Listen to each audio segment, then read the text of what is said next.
communication skills? The answer is all. You need all of these. Whatever your knowledge you can have during your examinations, but your confidence is first and foremost. I have seen students mumbling in the examinations, and when they come out, they just tell me, sir, I knew everything, but I could not speak in front of the examiner. Why? Because we never practice. We never practice speaking. We just practice learning, learning, and learning.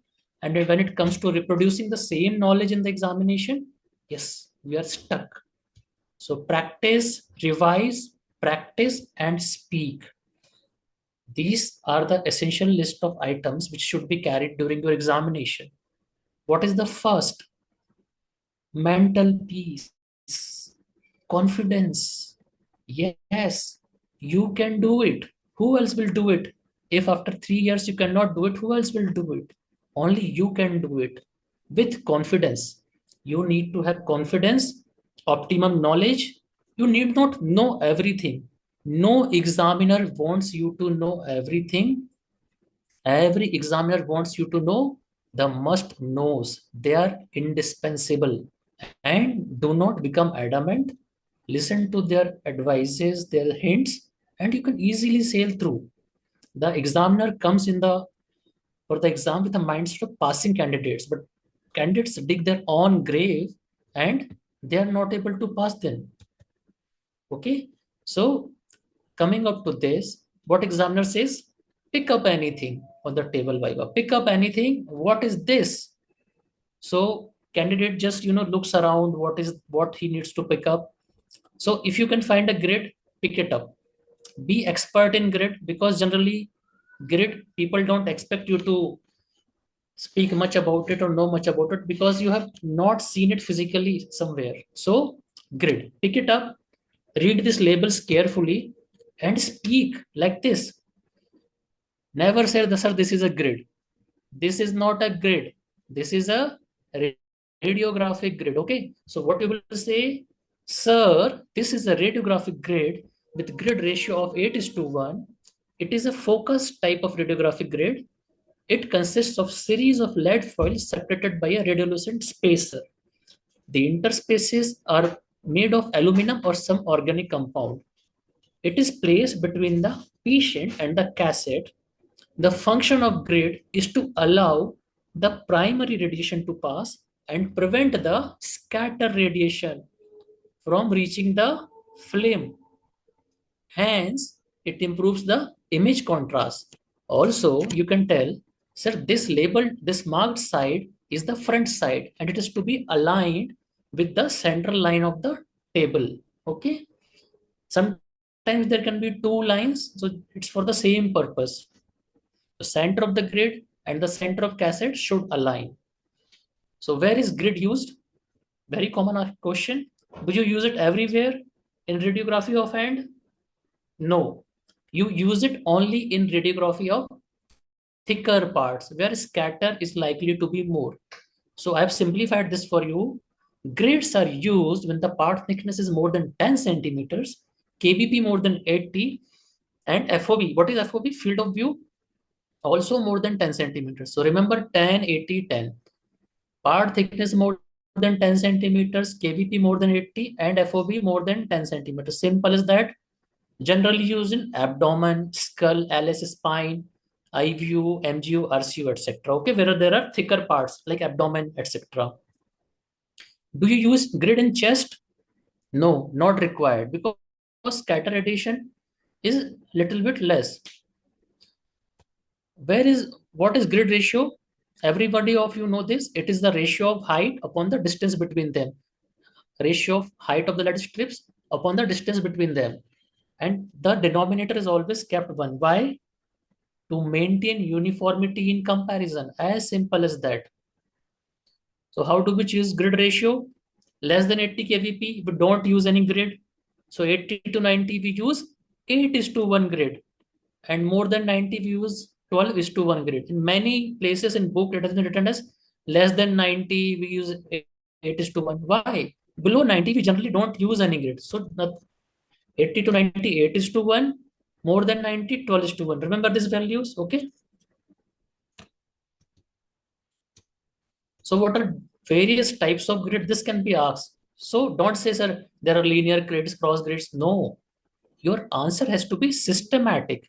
You say like, sir, grids can be classified based on their pattern, based on their orientation, and based on their movements. Based on their patterns, there can be linear or cross grids. Based on their orientation, there can be focused or parallel grids. And based on their movement, there can be stationary or moving grids. As simple as how do you evaluate grid function? This can be asked. So remember PCB. What is PCB?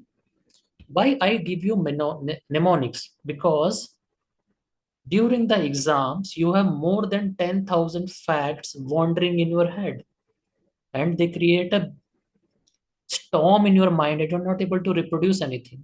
So unless you practice and revise at least 5 times, you will not be able to reproduce. So you need to practice speaking also. So when I am speaking over here, you also speak so that at least one of the practice is done. Okay. So are you ready to speak with me? You speak with me. Okay. Please speak with me. So how do we evaluate grid functions? Sir, there are 3 parameters to evaluate grid function: primary transmission, contrast improvement factor, and Bucky factor. Okay. So PCB, which is the best test? Contrast improvement factor. Why? Because with grid, we are improving the image contrast. The spatial resolution does not affect with grid. Okay. Remember this thing. Spatial resolution depends on the size of the focal spot and the image receptor. Nothing in between. So the best test is contrast improvement factor, that is contrast with grid upon contrast without grid. Okay. Primary Bucky factor is incident radiation upon transmitted radiation, and primary transmission is percentage of primary radiation pass through the grid. As simple as that. So what is advantage of grid with high ratio? If you're using a high ratio grid, what will happen? Contrast will improve, but patient dose has to be improved because some amount of primary radiation will also be absorbed. Okay. And there can be grid artifacts also. We'll learn about that. What is a grid cassette? It is a combination of a grid and a cassette. So where can you use it? Portable radiography. Why? Because the technician don't have to carry the grid and cassette separately. So he can simply carry the grid cassette and do portable radiography. However, it is not done, not used anymore, but you should remember this. Okay, what is Bucky? A moving grid is known as Bucky. Okay, but it was invented not by Bucky, it was invented by Potter. Remember this. Okay, so all our X-ray machines, workhorse X-ray machines, have a Bucky under the table. Okay, so what does this Bucky do?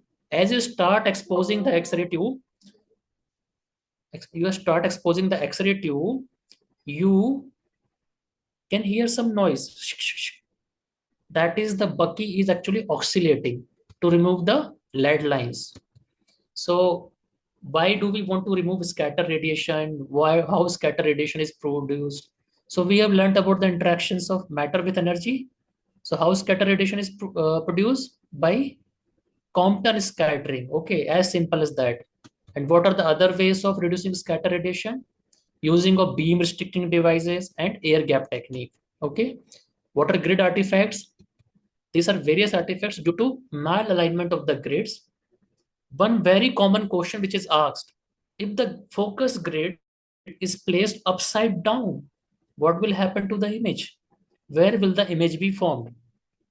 So if a focus grid is placed upside down like this, the X-rays will be able to pass only through the center. So the image will be formed only in the center. Remember this thing, nothing else. What is ideal grid? Obviously, what is ideal? That it should allow all primary radiation to pass and should not allow any scatter radiation to pass. So this is a theoretical concept. It does not exist. Grid frequency is number of lead strips per inch, LPI. It is generally 103.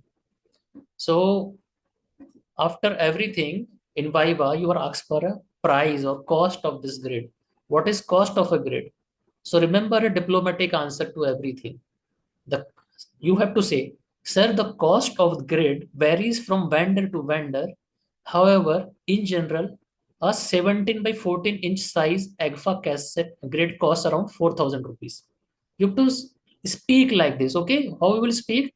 Sir, the cost of this equipment varies from vendor to vendor. However, the size of a radiographic grid of 17 by 14 inch size of AGFA costs around 4,000 to 6,000 rupees. You can give a range also because there is no exact price in anything, okay?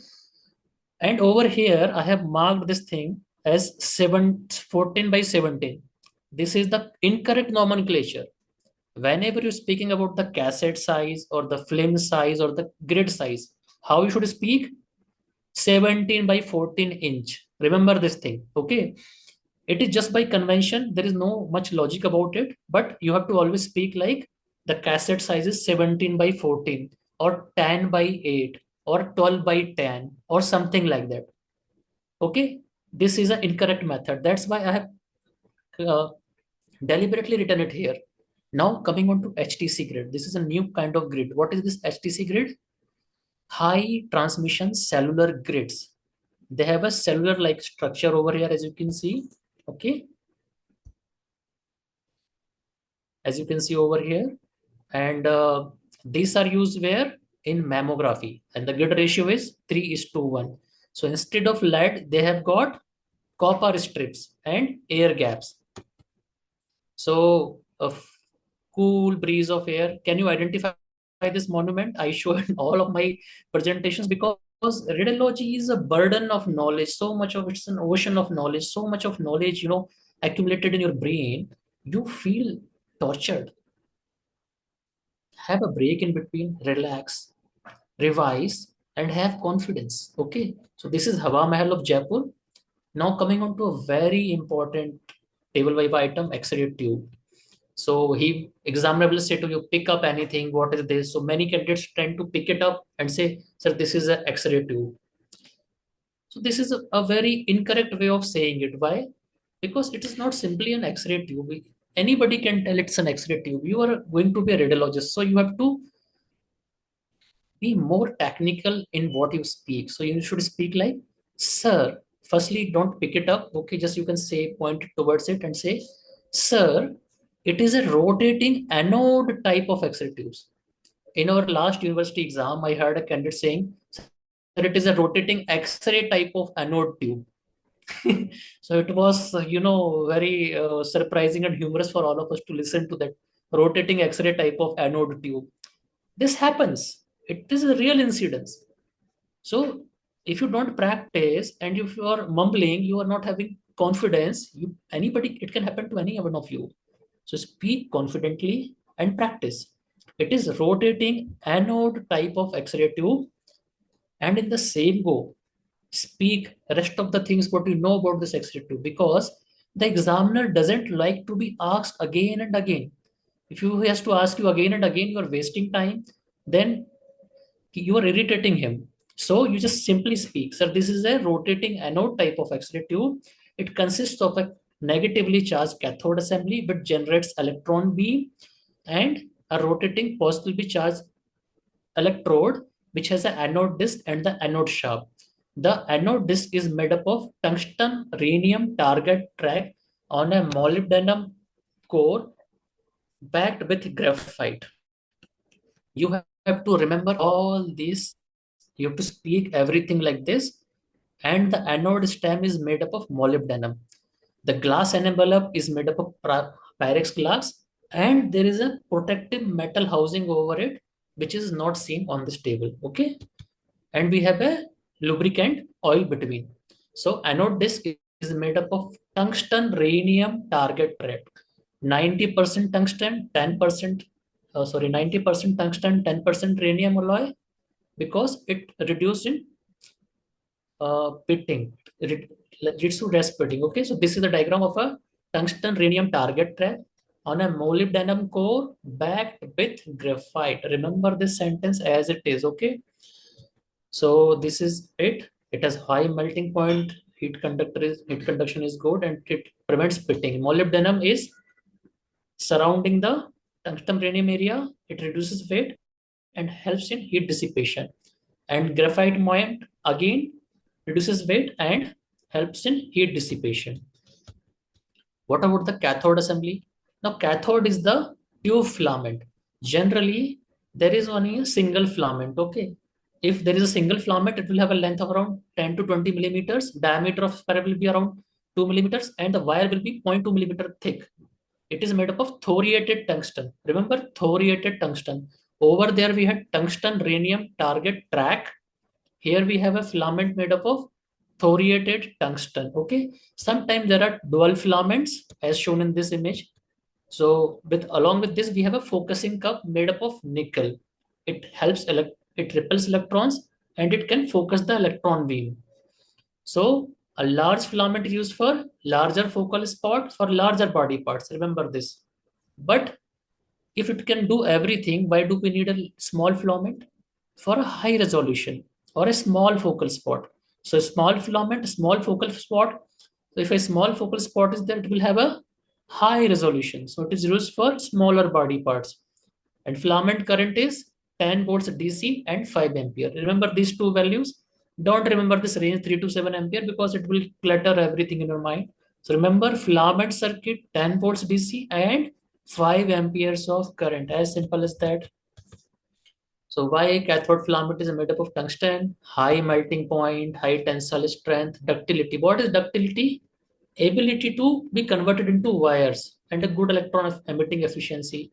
Even if you can remember the high melting point and high electron emitting efficiency, remember the melting point 3370 degrees Celsius as mentioned in Christensen. In various literature, there are various values. Don't hang on to them. Just remember one value. Don't get confused. You just need to remember one value because even the examiner doesn't know the value. I know as examiner that we examiner discuss that we less than you. What we are going to assess it is your level of confidence, level of understanding, and your fairly correct answers. Okay, not exactly correct. We don't want exactly correct answers. We want fairly correct answers that yes, you know that it is around like this. So how does a rotating anode rotate? Due to magnetic field produced by the stator coils. If you can remember this much only, it's more than enough. There is current in the electric stator coils which leads to magnetic field and the copper starts rotating, the shaft starts rotating. Why do we need a rotating anode? We had stationary anode also. All of you must have seen a stationary anode tube also because we want higher heat dissipation. 99% of electrons which strike the target are converted to heat. So we need to have higher heat dissipation. So we have rotating anodes. So what are anode disk diameters? If you can remember it, it's okay. I have deliberately striked it out so that you don't bother about this. If you can remember as 100 millimeter, simply one value is more than enough. That is 10 centimeter. Okay. If you see that like this only, it's around 140 millimeter or 14 centimeter. Even if you can remember like 10 centimeters, good than enough. No problem. So what is the lubricant? Metallic lubricant, lead and silver, and some organic oils are also used. So where do you use a stationary anode? You all can identify this as a stationary anode. This is a stationary anode type of X-ray tube. Remember this, you have to speak like this. This is a stationary anode type of X-ray tube. It consists of a target track of a tungsten target embedded in a large copper bar. It is nowadays used in dental X-ray machines and older portable X-ray machines. Mammography machines nowadays and portable X-ray machines nowadays are using rotating type of X-ray anode, rotating anode type of X-ray tubes. Okay, remember this thing. So people will talk about line. If you're doing really well, they will talk about what is line focus principle, what is anode heel effect. Okay, so what is line focus principle? Actually, we need an effective focal spot to be small so that we have a good spatial resolution. But we need to have a larger actual focal spot size because we need rapid heat dissipation also. So we create an angle between them, and that is what is line focus principle. So the effective focal spot, the effect the actual effect, the last effect what we want is smaller. Okay. So target angle of 6 to 20 degrees used, and we get effective focal spots of 0.3, 0.6, 1, and 1.2 mm. Okay. So we get a better resolution and a larger heat dissipation. But what happens with that? We have anode heel effect. So what is heel? You have seen sandals of ladies. All ladies, all girls wear sandals, and in sandals they have a heel. So many a times the heel breaks. Why? Because it is the weakest part. So what happens at the anode heel? At the anode side, there is a heel effect. What happens? It is weaker at the anode side because these X-rays have to travel a larger area, so they are weaker. Don't go into the nitty-gritties of this. Just remember that the anode side X-rays are having a less intensity. The relative intensity will be less. So what we will do with the anode heel? The thinner part, since the X-ray intensity at the anode side is less, we will place the thinner part at the anode side. Remember this. Anode heel, anode side intensity is less, and we will place the thinner part at the anode side. Remember only one thing. What people do, they remember Ram Gora, Shyam Gora, Ram Kala, and at the exam, there is total confusion. So just remember anode heel effect, intensity at anode is less. So can we place the thicker part at the less intensity or thinner part? Can you write in the chat box? I want to know whether you are awake or not, because physics is actually very sometimes sleepy. So anode side is having less intensity. So we will place the thinner part at the anode side. As simple as that. And what happens? What happens if there is a browning of the, why there is browning of the X-ray tube? Because of deposition of the tungsten vapors. Now there are must know questions on X-rays. Sometimes residents are not able to answer this, which is catastrophic. What is wavelength of X-rays? Many places in literature it has been written as nanometer, angstrom, and all. So remember only one value, very simple value I'm writing here, 0.121 angstrom. Okay. And when X-rays were discovered, 8th November 1895 by Wilhelm Conrad Röntgen. Remember the spelling also. Why? Because I have seen examiners asking the spellings also, whether whenever you're doing really bad or whenever you're doing really good. So in both hands, you can be asked this ecto questions. And so 8th November is then celebrated as the IDO, or International Day of Radiology. Okay. He got the first Nobel Prize in Physics for 1901. So he was basically a physicist, not a doctor. And rest of the things you can, if you can remember, it's okay. If you can't remember, no problem. So what are the various interactions of X-rays and matter? Coherent scattering, Compton scattering, photoelectric effect, and pair production and photo disintegration does not occur at common radiation and X-ray department. So we have photoelectric effect, which is the main source of radio imaging contrast. The image contrast is obtained by photoelectric effect, and Compton scattering is actually the source of scattering which we want to avoid. That's why we are using grids, cones, cylinders, beam restrictors. This can also be used. What are the non-medical uses of X-rays? You say airport security, in industries, in museums, and in X-ray astronomies and all. Okay. Now coming on to the mammography tubes. So what are the mammography tubes? They are rotating anode type of X-ray tubes and are made up of molybdenum target with a thin molybdenum filter. It has K edge at 18 keV and 20 keV. The tube window is made up of beryllium. Okay, remember. So why do we need a separate mammography tube? Because in diagnostic radiology, we are using kVp from ranging from 40 to 120 keV. But here, the optimum energy range for X-rays is 16 to 20 keV for thin breast and 20 to 24 keV for thicker breast. So X-rays below 12.5 keV and 40 keV are not required. Even more than 30 keV is not required. So they don't contribute much to image and to the radiation dose. So what we need is molybdenum. If we have a actually more thicker breast, we can have a combination of MORH or RH also. Okay. So, but in all these, the tube window is made up of beryllium. Remember this table. MO, molybdenum target, molybdenum filter. It is best for fatty breast with minimal extra parentation.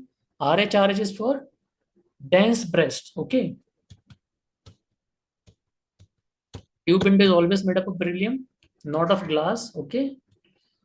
Okay, fine. Now we need a very small focal spot for a mammography tube, 0.1 to 0.3 millimeter. And we have various combinations that we have seen. The tube angle is there. Anode angle is always there because of line focus of principle, 7 to 20 degree over here. And the tube tilt is 5 degree. Even the X-ray tube is tilted. We have half beam geometry. Only half of the X-ray beam is used for making the image. The rest half is, removed by use of a lead. The exposure time has to be less, and the we are using HTC grids with grid ratio of 3:1 to 6:1. So what is HTC grid? High transmission silver grids made up of copper. So this is very commonly asked. What happens if you increase the kVp? What happens if you decrease the MAS? What will happen? So with kVp, the energy of the X-ray is decided by the kVp, but the number of X-rays is decided by the MAS. Okay. So if we are having high kV, what will happen? It will reduce the contrast. So we need to have a optimum range of kVp, 40 to 90, 40 to 100, not more than 100. More than 100 we known as high kV technique. We don't want it. So if a high kV is there, lower contrast will be there, and a low kV is there, then higher contrast will be there. But we need an optimum kVp.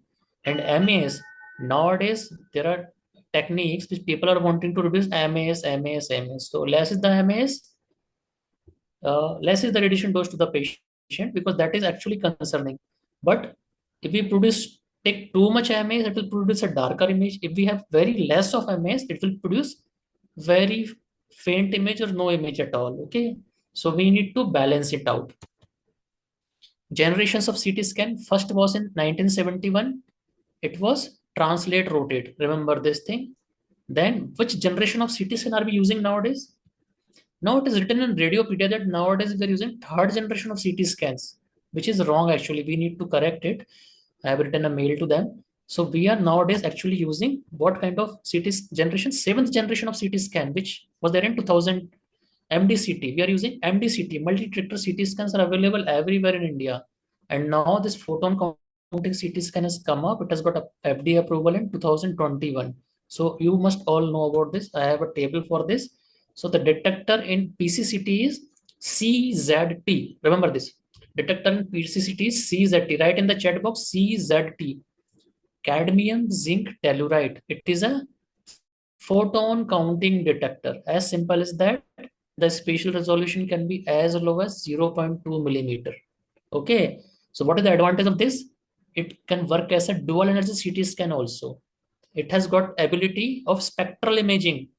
It's got high spatial resolution. As you can see, spatial resolution is 0.2 millimeter. Less is the spatial resolution, better is the what we call spatial resolution. So now I am coming to the terms, three common terms: spatial resolution, contrast resolution, and temporal resolution.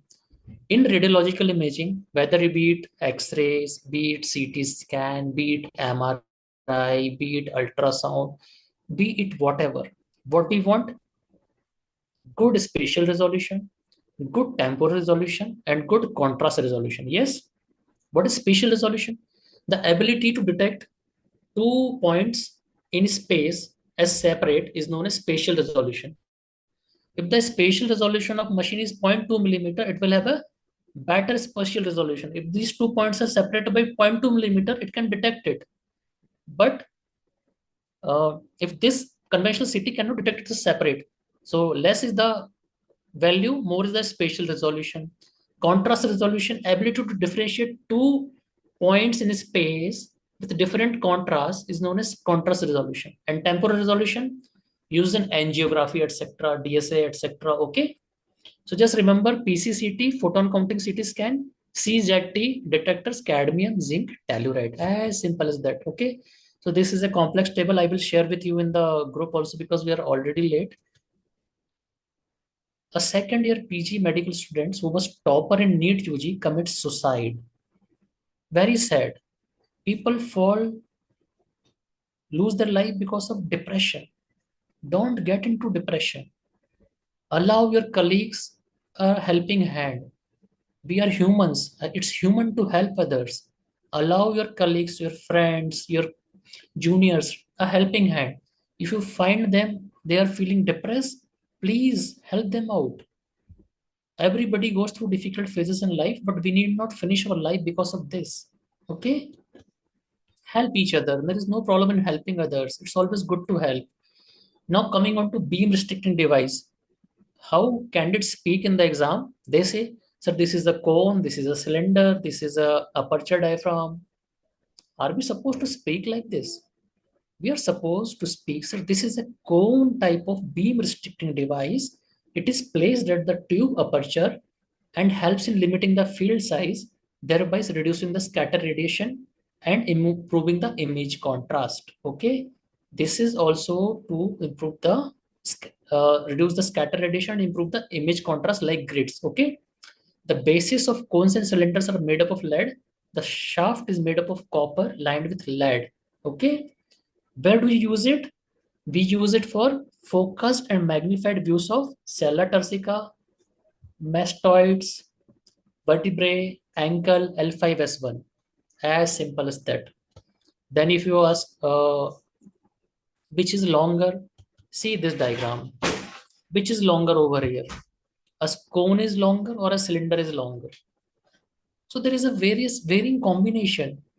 Even cones can be longer, even cylinders can be longer, but over here it is written like this. So no need to remember the value. You can say, sir, it is length varies from 10 to 40 centimeters. As simple as that. Okay. Just simplify the concept so that you can reproduce in the exams. Because if you remember everything exact values, then during the exam you will have around 2000 values to remember. You cannot reproduce it correctly. This item can also be placed in the table X-ray table Viva. What is it? Actually, it is a collimator. What is collimator? It is an X-ray beam collimator device, and these are made up of sheets of lead. Also, they have a optical illuminating apparatus so that you can see the field of view. Okay. Radiographic filters. So candidates pick it up and say, sir, this is a filter. No, you need not speak like this. Can you read the value over here? 2.0 AL. Can you read the value over here? Yes, write in the chat box. Can you read the value 2.0 AL over here? Also, it's faintly seen. So how we need to speak is, so this is a 2.0 aluminum radiographic filter. To speak like this. Or you can say, so this is a 2.0 radiographic aluminum equivalent radiographic filter. It is placed at the tube housing or the outlet of the tube to reduce the low energy X-ray beams. So what happens with the low energy X-ray beams? The low energy X-ray beams are actually not able to pass through the patient's body. They do not reach the image receptor or the cassette, and they do not contribute to any image. And they simply contribute to the patient's radiation dose.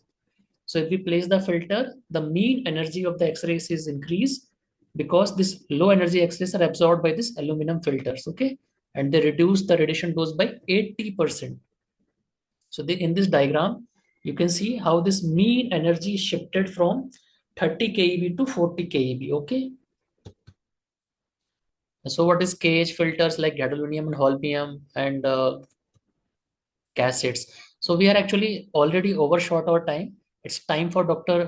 Charu to start her presentation, and we will resume after her session. Okay. So now over to Dr. Charu.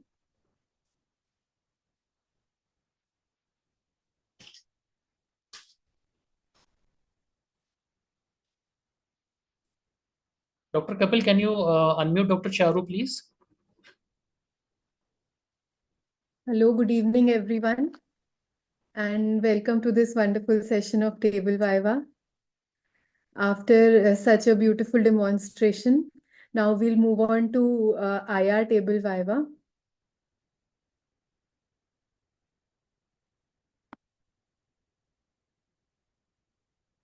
I hope you're able to see my screen.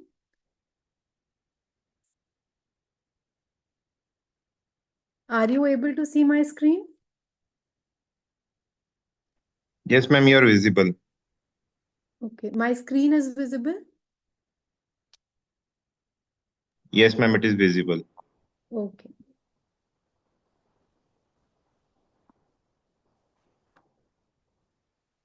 So, as you've already been told, the purpose of Viva is to correctly identify all the instruments, and also you have to know a little bit about the uses, the indications, the method of use, and if required, some complications.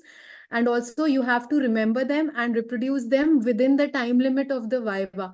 So for that, it's important that you've already seen these instruments and also you've understood how they are used so that you can recall it in time. So I'll start with a brief introduction to intervention radiology, which includes doing minimally invasive procedures under imaging guidance, which can be either CT or ultrasound, and most commonly it's under fluoroscopy. Then interventions are either vascular interventions, wherein all the procedures are done within the vascular compartment, which may be the arteries or the veins. So the route of entries are either transarterial or transvenous or percutaneous. And then we have non-vascular interventions, which are procedures performed outside the vascular compartment. And these includes FNAs, biopsies, drainages, and ablations. So to start with, first of all, we have to know the most common machine which is used for doing the II procedures, which is a DSA machine. It can be a uniplanar machine or a biplanar machine. By a biplanar machine, we mean that there are two C-arms, and each C-arm has an image intensifier on one side and the X-ray source on the other side. So biplane machine usually used for neurological procedures, and a single plane machine is used for peripheral procedures. Then we have the radiation protection devices, which I'm sure will be discussed in detail later. But basically, these include the lead gowns, thyroid shields, the radioprotective goggles, and lead caps, which are very essential. Then any procedure starts with preparing the patient. So you all have to know that the disinfectant or the sterilizing agent which we use is povidone iodine solution, which is yellow or brownish in color. And the area where the access has to be made is cleaned in a circular motion from inside out. For vascular procedures, usually the access is through the common femoral vein or the radial axis. So if it's the common femoral vein, then the area around the site of entry has to be cleaned. For this, we clean area from the level of umbilicus till the mid-thigh. And for a radial axis, the area from mid-palm to mid-forearm is cleaned. And then thereafter, local anesthetic agent is given, which is lidocaine without adrenaline. It's without adrenaline because we don't want the vessels to undergo spasm. And that's why adrenaline is not used. So once that is done, we begin with the first step of all interventions, which is obtaining a vascular access. So for that, we have to be very well versed with all our equipment and some international measurement techniques we have to know. The tubes and catheters are measured in French, and we have to know that 3 French equals 1 millimeter. So this basic knowledge of conversion of French into millimeter has to be known. Others you can skip, but this you should know. Then wires are measured in inches and the needles are measured in gauge. So the first step is vascular access, which is mostly intraarterial or maybe venous. The most common route is the common femoral artery route. And so the vascular access equipment consists of a puncture needle, a small guide wire, and a vascular entry sheath. So first and foremost is a puncture needle. So puncture needles are usually made of stainless steel, and these can be either single part needles, which means it's a hollow needle which has only one component, which is the needle, which is connected to a hub. They usually have a beveled edge on the other end, and they are most commonly used for a single wall puncture. That is when only the anterior wall of the artery is punctured. Then we have bipart or two-part needles, which means that there's an inner stellate and an outer sheath or outer shaft of the needle, and inside this we have a stitch which does the cutting. And these types of needles are most commonly used either for drainage procedures like the Chiba needle or the spinal needle, or for vascular access if we are doing a double walled puncture. In a double walled puncture, the needle is taken through and through the artery, and then the inner stylet is removed and the needle is pulled back. So once this needle now enters the lumen of the vessel, we'll see a gush of blood from the other end. So that's when we know that we are in the arterial lumen. And also we have sheath needles which have an inner metallic component and an outer plastic cannula. Just like a cannula, we have sheath needles which can be used for radial puncture. So the needle, as I said, is measured in gauge, and gauge is the inner, is usually the outer diameter of the needle, and inner diameter of the needle is slightly less than that of the outer diameter. Usually an 18 gauge needle is used, which can accommodate a 038. This is in inches, and this is the length of the, this is the diameter of the wire which can pass through the needle. So an 18 gauge needle can accommodate a 038 or a 035 wire. And if it's a pediatric patient, we use a thinner or a smaller needle. And so the wire that goes in is thinner. So it's 018-inch wire. So this is a small video which shows how a vascular access is made. So after cleaning and draping the part, we usually give a local anesthetic injection on the skin, and we make sure that it doesn't go into the artery. So once the area is anesthetized, we select that segment of artery which needs to be punctured. It's the common femoral artery below the inguinal ligament and above the bifurcation. It's usually 3 centimeters below the inguinal ligament and 3 centimeters medial to the midline. So with the help of a 18 gauge needle, a puncture into the artery is made. This needle is usually inserted at an angle of 45 degree to the vertical, and the area selected is area 3 centimeter below the inguinal ligament, 3 centimeter medial to the midline. So with an angle of 30 to 45 degrees, this puncture is made, and once it is inside the vascular lumen, you will see a gush of blood which is coming out from the proximal end of the needle. The end which is towards us is proximal, and this is the distal end. So through this, we insert the guide wire, which is now inside the vessel lumen, and the needle is removed. So now only the introducing guide wire is inside the vessel. Now this guide wire is slightly straightened, and over it, the vascular sheath and dilator assembly is inserted inside. The dilator and the guide wire are both removed, and the sheath remains in situ. This has a hemostatic valve, which we'll just discuss. And through this, multiple catheters can now be passed. So what you have to remember while puncturing is that puncture is always done over the bone, because when you remove the sheath, you have to compress the puncture site. So compression is effective only when it's done over the bone. You can compress against a hard surface. That's why when we select the site, we usually look at the femoral head, and we puncture in the inferomedial aspect of the femoral head. If we divide it into 4 parts, the site in the artery should be somewhere over the inferomedial aspect of the femoral head. So after the needle is inserted, we then have the guide wire. So I'll quickly show you how the guide wire looks like.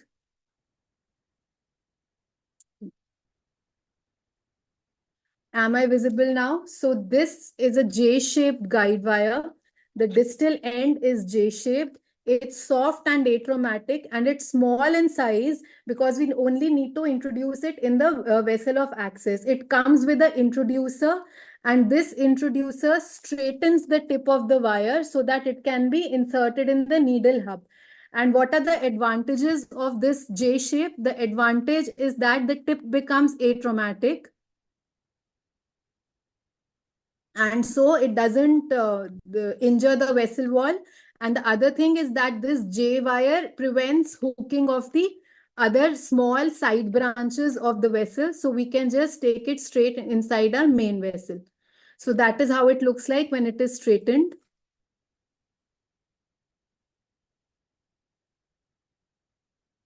I think this is not moving.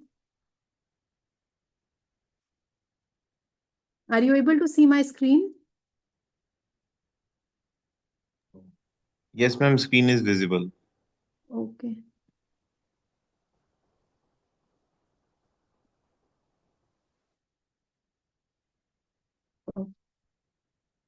So next we have the vascular sheath.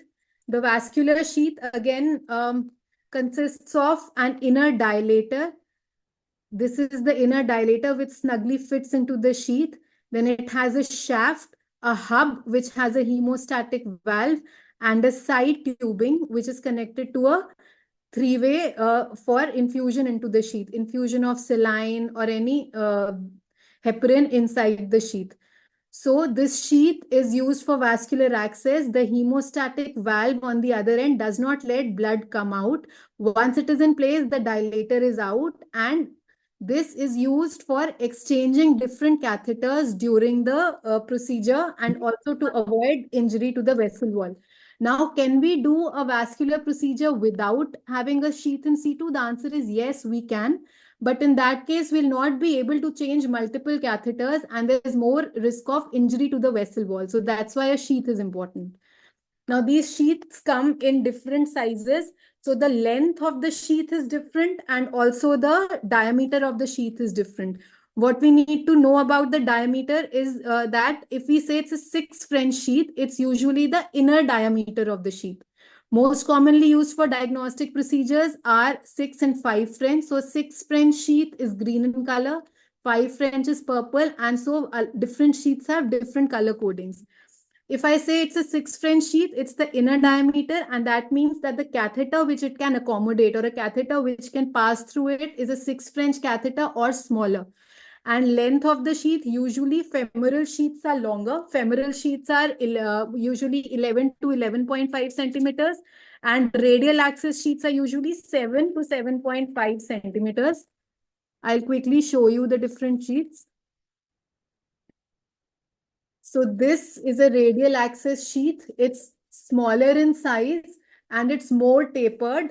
This is a 6 French radial access sheath and this is a 6 French femoral access sheath. This is longer as compared to the radial sheath.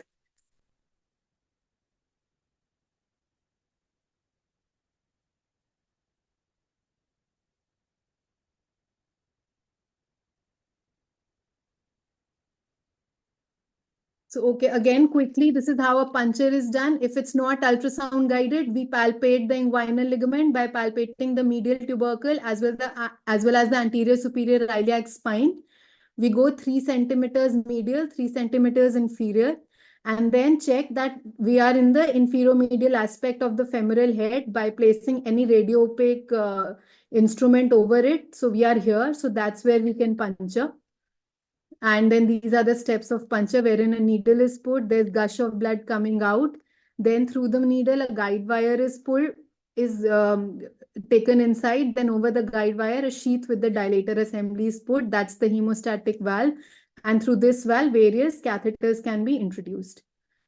So once we are inside, we can do various procedures, any procedure that we want. Basically, we are no better than plumbers. So we are either repairing leaks, that is, we are closing a vessel which is overflowing, or we are opening up a vessel which is blocked. So then the second step after gaining a vascular access is reaching the site of interest. So for that, we have instruments which are catheters and guide wires.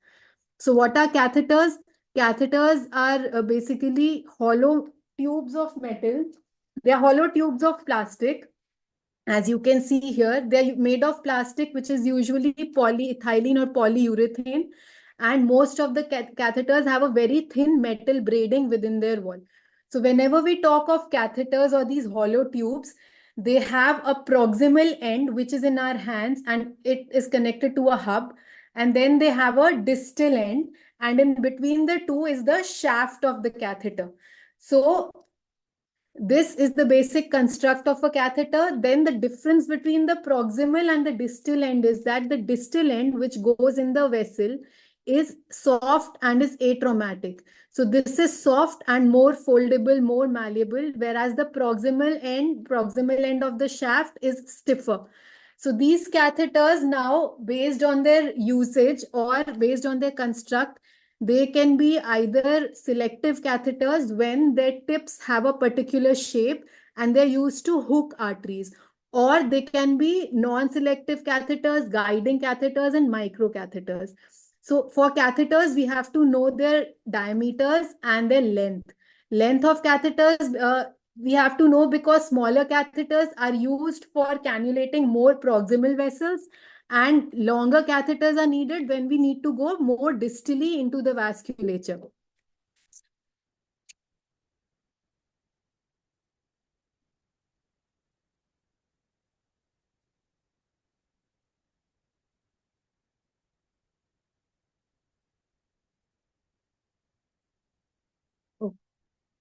So now when we talk, the most commonly used catheters are selective catheters, and these catheters are used to hook a particular vessel.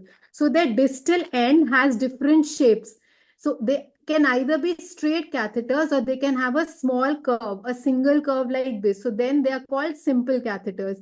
And if they have more than one curve, they are complex catheters. The curve which is distal most is the primary curve, and the curve proximal to it is the secondary curve. So this is a double curved catheter and this is a single curved catheter. So based on the shape of their curves, they have different names and they are used to hook different vessels. Also in catheters which have a secondary curve, if the direction of the primary and the secondary curve is same, they are known as forward facing catheter. However, if the direction of the primary curve and the secondary curve is different, they are called reverse facing catheters. So reverse facing catheters are usually used to hook vessels which are originating in a direction opposite to the direction of the main artery. So if we are going from the femoral artery, the origin of celiac artery is oriented downwards. So it is not in the direction of where you're going. So in these cases, reverse facing catheters will be helpful. However, if you're trying to hook the left vertebral artery and you're going from the femoral route, so that artery is in line with the direction where you are going. So then a simple catheter is going to be good enough. So this is the headhunter catheter. These shapes you have to remember because these names are very commonly asked in Viva, and also you are asked that where they're used. So headhunter catheter is a complex catheter or a double curve forward facing catheter and is usually used in cannulating head and neck vessels. Then this is a cobra catheter, again a double curve catheter and forward facing. It's the secondary curve is C-shaped, and this is used most commonly in hooking the bronchial arteries for bronchial artery embolization, and sometimes also for hooking the visceral arteries like the SMA or the celiac. Then this catheter is the renal double curve catheter. This is most commonly used for hooking the renal arteries when they are originating at a slightly acute angle, which is opposite to the direction of where we are going. So that's the renal double curve. So this is the cobra catheter, the headhunter catheter, and the renal double curve catheter. After that, this is a multi-purpose catheter, which is a single curve catheter and has a very small slight curve, almost a 45-degree curve. And it is used for hooking vessels which are along the flow of your main vessel. And it is used for in multiple places. Like it can be used in PTBDs if you want to use a catheter, or for various other reasons. This is a Simmons or a sidewinder catheter. So this is a reverse curve catheter, and the uses of this catheter are usually in hooking visceral arteries in angiography, in doing spinal angiograms, or when we have a difficult arch anatomy like a bovine arch or a type 2 and type 3 arch, when the vessels are originating at an acute angle. Then depending on the diameter of the secondary curve, it is of three types: Simmons type 1, Sim 2, and Sim 3. The size of the secondary curve, the diameter keeps on increasing as the Simmons number increases. And also we have to know that these reverse curve catheters are called reverse for a reason. So that when the vessel is hooked, the origin of the vessel is hooked. Now, if you push the catheter forward, the tip is going to move backwards. However, if you push it backwards, the tip is going to move inwards. That's why they move in a reverse direction. When you introduce them, you cannot introduce them like this. They are stretched out, their curve is opened, and they're introduced over a wire. Then this formation of this curve has to take place inside the body. It is done either at the level of aortic bifurcation or in the arch over the left subclavian artery. Left subclavian artery approach is safer, and it is safer to reform the curve of this catheter here, where it is taken like this over the wire. The wire is removed. This is stuck in the left subclavian artery. It is rotated and the curve is formed.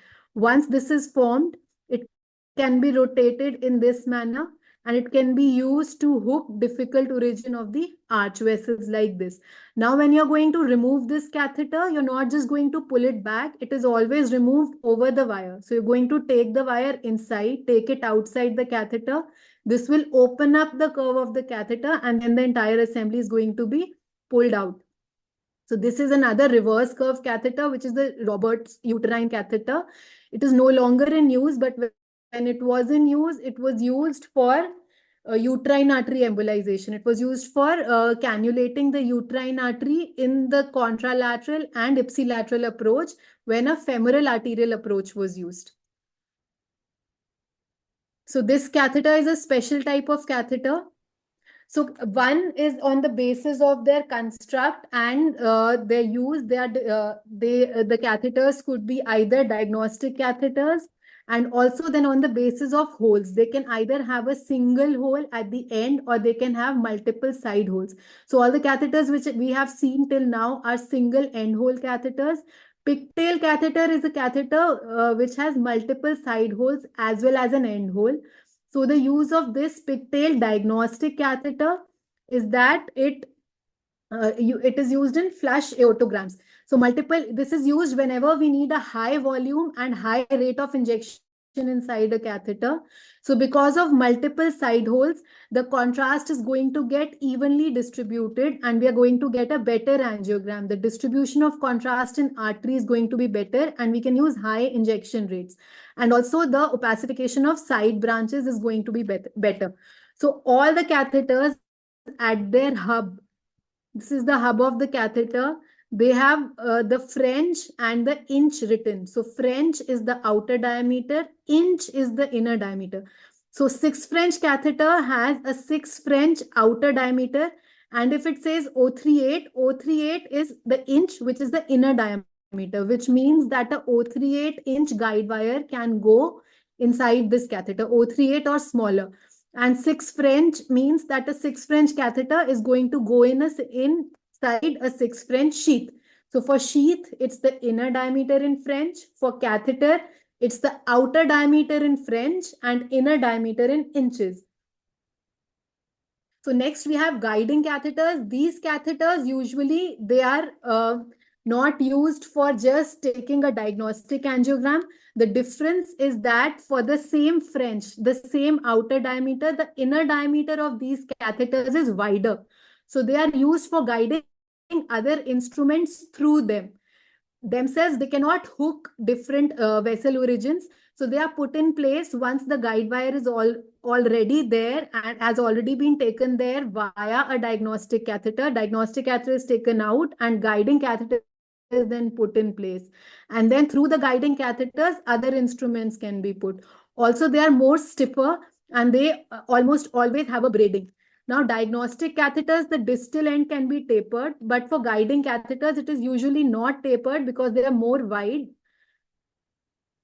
So they also can have different angle tips, but mostly they are straight tip catheters. So after guiding catheters, we have microcatheters. Microcatheter is any catheter which is less than 1 millimeter or less than 3 French. So all catheters smaller than an outer diameter of 3 French are microcatheters. So these microcatheters are used when we have to cannulate very small and distal branches. And so as we go distally, the caliber of the catheters is going to decrease because the vasculature also decreases in caliber. The vessels become narrower as you go distally. So catheters also have to become narrower. if they have to hook those vessels. And also we need longer catheters if we want to hook distal vessels. So microcatheters are usually longer than guiding or selective catheters, and they're also narrower or smaller in diameter. Now we know that guiding catheters and the diagnostic catheters always have to be pushed over a wire, otherwise they might cause vascular injury. Although the distal tip is atraumatic, they can still cause injury. However, microcatheters, most of them have to be passed over the wire, but we also have flow-guided microcatheters. In this case, they move ahead just with the blood flow and they need not be pushed over the wire. But then they are very, very fragile, and care has to be taken to use them so that their tip is not destroyed. Flow-guided microcatheters are used for AVM embolizations intracranially. Because of the AVM, the vascular flow in the AVM is very high. So these flow-guided catheters anyways are going to go in the parent or the feeding vessel only, and they'll usually not go in the other vessels. And for all other purposes, we use over-the-wire microcatheters. So this is an example of a microcatheter. Again, the proximal end has a hub. The distal end might be shaped or might be straight, and we can even shape them with steam. And distal ends are usually soft and atraumatic, and proximal ends are stiffer. So now we have special catheters known as infusion catheters.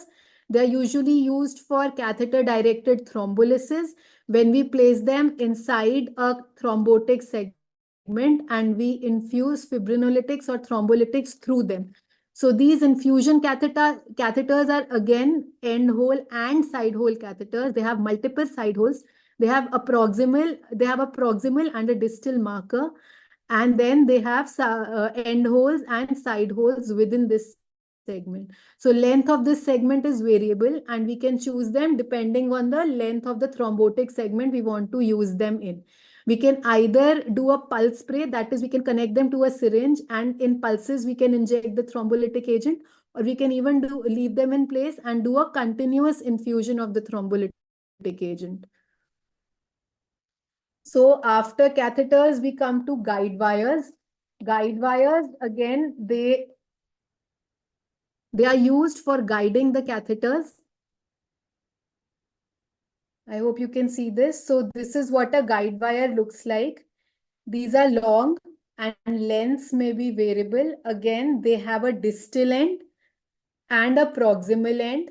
And if you're given a guide wire in your hand, how will you know that which is the distal end and which is the proximal end? You have to feel it.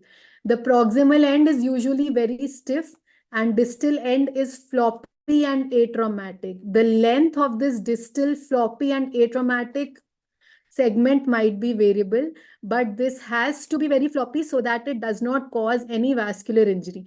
Guide wires directly go into the blood vessels, and they're used to, sometimes they're used to hook the vessels, but mostly they're used to navigate once the vessel is already hooked. Sometimes guide wires might not be able to go inside the origin of the vessel. That's when just the catheter goes in. But once the origin is hooked, the catheters are always advanced over the guide wire. So first the guide wire goes in, and then over it, the catheter or microcatheter goes in. Guide wires come in different lengths and in different calibers. So we have to know the length of the guide wire.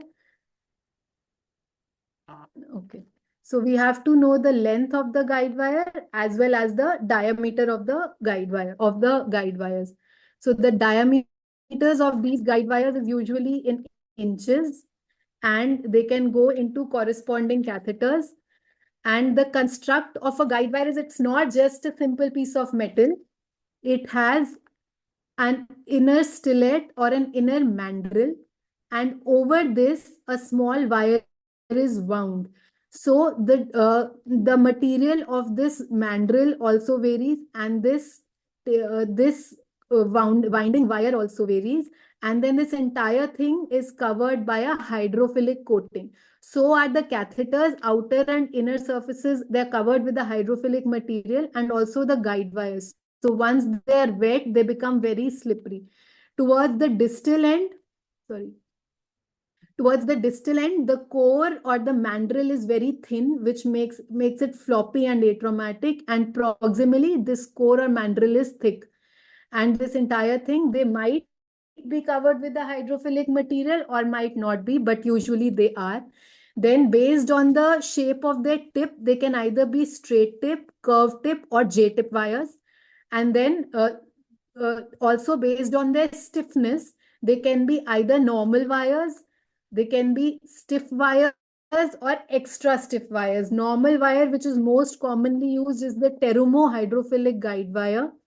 And this is used for navigating catheters through various arteries.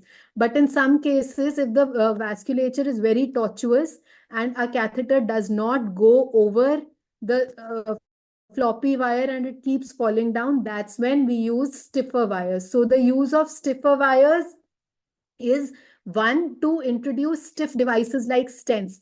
Aortic stents are the stiffest devices, so they are used over extra stiff wires, and other stents like carotid stents or peripheral stents can be used over stiff wires like the Amplatz wire.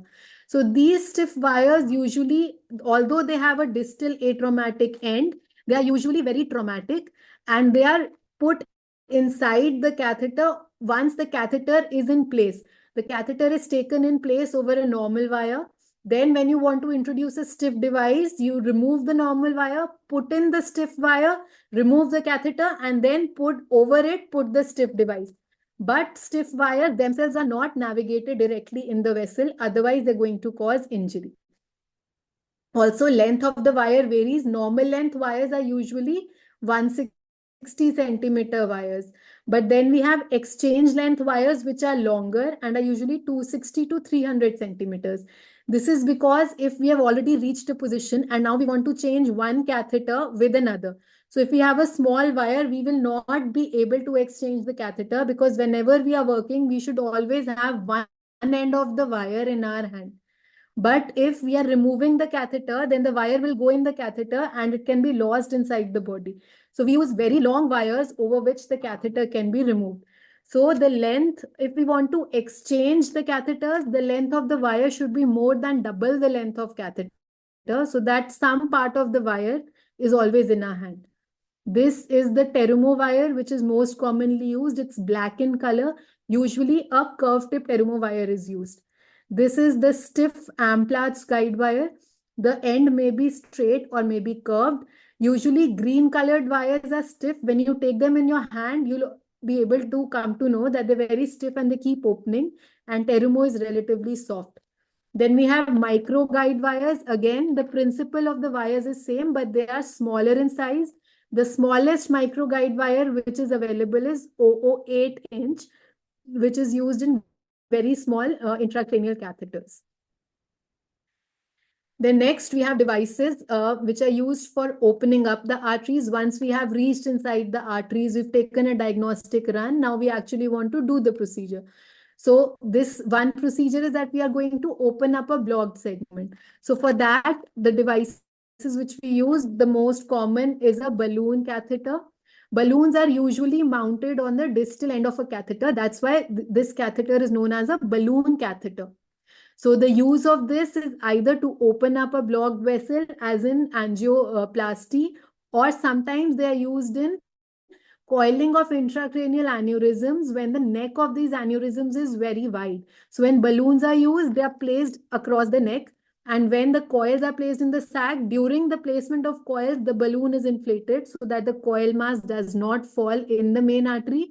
And once the coiling procedure is over, the balloons are deflated and taken out. However, if the neck is very, very wide, then even after deflating the balloon, the coils might fall down. That's when we do stent-assisted coiling. So these are the two main uses of balloons, and sometimes balloons are also used for clot retrieval. Like if we have a blocked intracranial sinus, we are going to go inside the sinus distal to the clot. Then we have retrieval balloons like Fogarty's balloon, which we are going to inflate and we are going to pull it back. So with the inflated balloon, these balloons are very soft. So when you pull it back, the entire clot mass is going to come back. So that is another use of balloons. So whenever we talk about balloon catheters, these are balloons which are attached to the distal end of the catheters. The balloons have a diameter and a length, and this is usually written on the hub part of the catheter. So if it's a 2 by 30 mm balloon. So the first figure, that is 2 mm, is going to be the diameter of the balloon, and 30 mm is going to be the length of the balloon when it's inflated. So these balloons, the size depends on the vessel which we are using. If you are using it intracranially, you would want a smaller caliber balloon. If you are using it in the, say, the common iliac vessel, you want an 8 or a 9 mm balloon. And if you're using in veins like SVC, then you want even larger balloons like 8, 10, or even 14 mm balloon. Diameter balloon is required. And then length also, they come up to 20, they come in very large sizes also. Usually for peripheral arterial disease, you want longer balloons. So diameter and length both is variable. So this is one thing. The other thing is that these balloons can either be a double lumen balloon or a single lumen balloon. This is example of a double lumen. How do you know that? If on the hub end you see two lumens, they are double lumen. One lumen which is continuous with the inflow. This is which is used to flush the catheter. So the lumen of the catheter and lumen of the balloon are not communicating with each other. Through this, we are going to flush the catheter and wire can be introduced. And through this, if we put saline or contrast, the balloon is going to get inflated. So this is the inflation port and this is the flushing port of the balloon catheter. Then we have single lumen balloons, which have only one lumen on its hub. And then these balloons are usually a monorail type of system. That is, when you say this port is used for inflation of the balloon, and the wire usually enters from the distal end, and there's a hole in the mid shaft of the catheter through which the wire comes out, as you can see here. So once the wire is in place, you are going to load this balloon over the wire. The wire will go here and the proximal end of the wire is going to come out from here. So these monorail balloons are also called rapid exchange balloons. And the advantage, as the name suggests, is it allows rapid exchange of devices. You don't even need an exchange length wire, even on a smaller length wire, because it's coming out from here. A normal length wire can be used to change this balloon with other devices. And whenever you want to inflate the balloon, it's done through the hub, where only one lumen is present. So this is another type of balloon. This is in the collapse state, and this is after its inflation. And you can see there are some blades on the balloon. So this is a cutting type of balloon. Then balloons were divided based on the lumen, a double lumen or a single lumen. Then based on their stiffness, they can be either extra compliant, compliant, or stiff balloons. So extra compliant and compliant balloons are usually used in intracranial circulation. Suppose you want to do balloon assisted coiling of an aneurysm. You don't want the balloon to be so stiff that it injures the artery. So you need a soft or a compliant or extra compliant balloon. But when you are opening up a blocked peripheral artery, say you're opening up the femoral artery or the iliac artery, you need a stiff balloon so that it can cut through or it can open up a very tight stenosis. So that's where stiff balloons are used. And sometimes the plaques are calcified plaques or very thick plaques. That's when you use cutting balloons, which in addition have cutting blades on their edges. And these are used to cut. They're usually 3 radially arranged cutting blades, and they're used to cut through the plaque and assist in angioplasty. So what this balloons also have, whenever you're inflating the balloon, all balloons come with a chart. So they have a nominal pressure and a burst pressure. And this is something which you have to know. Nominal pressure is the pressure which should be the pressure with which you should insert saline or contrast. Usually diluted contrast is used to inflate the balloons. And the pressure till which you can inject this contrast is the nominal pressure when the balloon reaches its desired diameter. If it's a 2 mm balloon and the nominal pressure is 8, so when the pressure reaches 8 atmosphere, this balloon will be dilated till 2 mm. If now it reaches 10 atmosphere, the balloon will be more than 2 mm in its diameter, say 2.1 or whatever, more than 2. Then they have a burst pressure, which is the maximum pressure which this balloon can hold. So if the pressure is more than the burst pressure, the balloon is going to burst. So never the pressure should increase the burst pressure of the balloon. And this is the balloon insufflation device. This is usually filled with diluted contrast and meniscus to meniscus without any air. It is attached to the hub of the balloon from where inflation is done. And then graded inflation of the balloon is done, and we stop when we reach the nominal pressure or slightly higher, but we never reach the burst pressure. So then if you have done an angioplasty and there's recoil and the vessel is still collapsing, so what do? You put in a stent. So stent are metallic tubes and they're made of either stainless steel or nitinol or alloys. And the most common use of stent is to open up a blocked vessel after angioplasty if angioplasty is not enough. The other use, as we've already discussed, is to do a stent-assisted coiling in wide-neck aneurysms.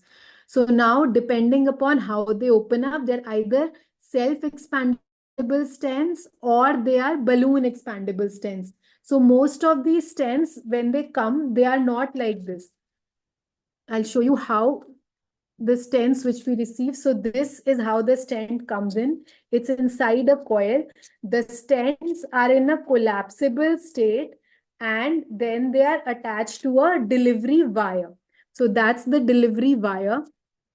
The stents are attached to the delivery wire and in a collapsed state and placed inside a plastic tubing.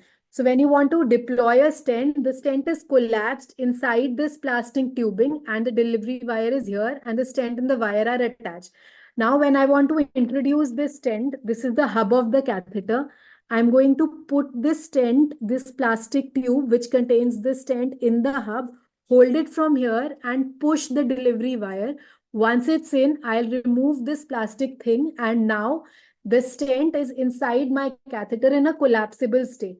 Now, when I keep pushing the delivery wire, see what happens to the distal end. So this is the distal end. I hope you all can see. When I push it, the stent is coming out. This is the stent which is coming out and it is attached to the delivery wire.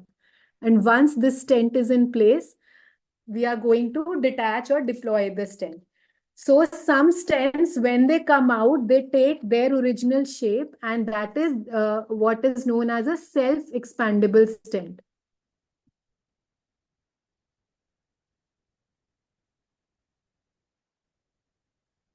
So then they are self-expandable. Sometimes the stents do not expand on their own and they're mounted on balloons. So this is a balloon mountable stent, which is mounted on a balloon. It is placed across the plaque. The balloon is expanded. The stent gets expanded. Then we deflate the balloon and take it out and the stent remains in place. So this is an example of a balloon mounted stent, which is mounted over the balloon. Again, a double lumen balloon, always in this case. And this is the balloon inflation port through which the balloon gets inflated. And this is a self-expandable stent, which is deployed on a guide wire. So now if you look at the stent struts, this is one way of classifying the stents. So these stents are usually bare metal stents. They don't have any covering.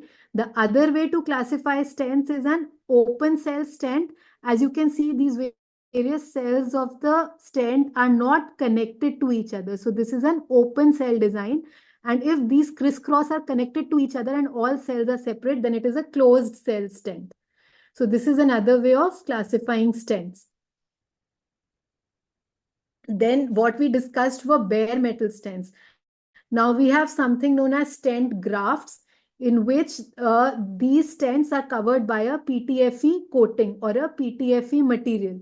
So now these are no longer stents, but these are like cylinders or tubes which are impervious or imporous. So what is the use of these stent grafts? They are usually used when the vessel is destroyed. So if there's a pseudoaneurysm of the vessel, which is usually due to injury to the vessel wall, we have to make a new passage for flow of blood through this vessel. That is when we put in a stent graft. It should have a proximal and a landing zone, which is normal, which is the normal part of the vessel, where this stent can be, this stent graft can be anchored. And so a new passage for blood flow has been formed. and blood is no longer going in the pseudoaneurysm. So these are stent grafts. Now we have some special type of stents known as flow diverters.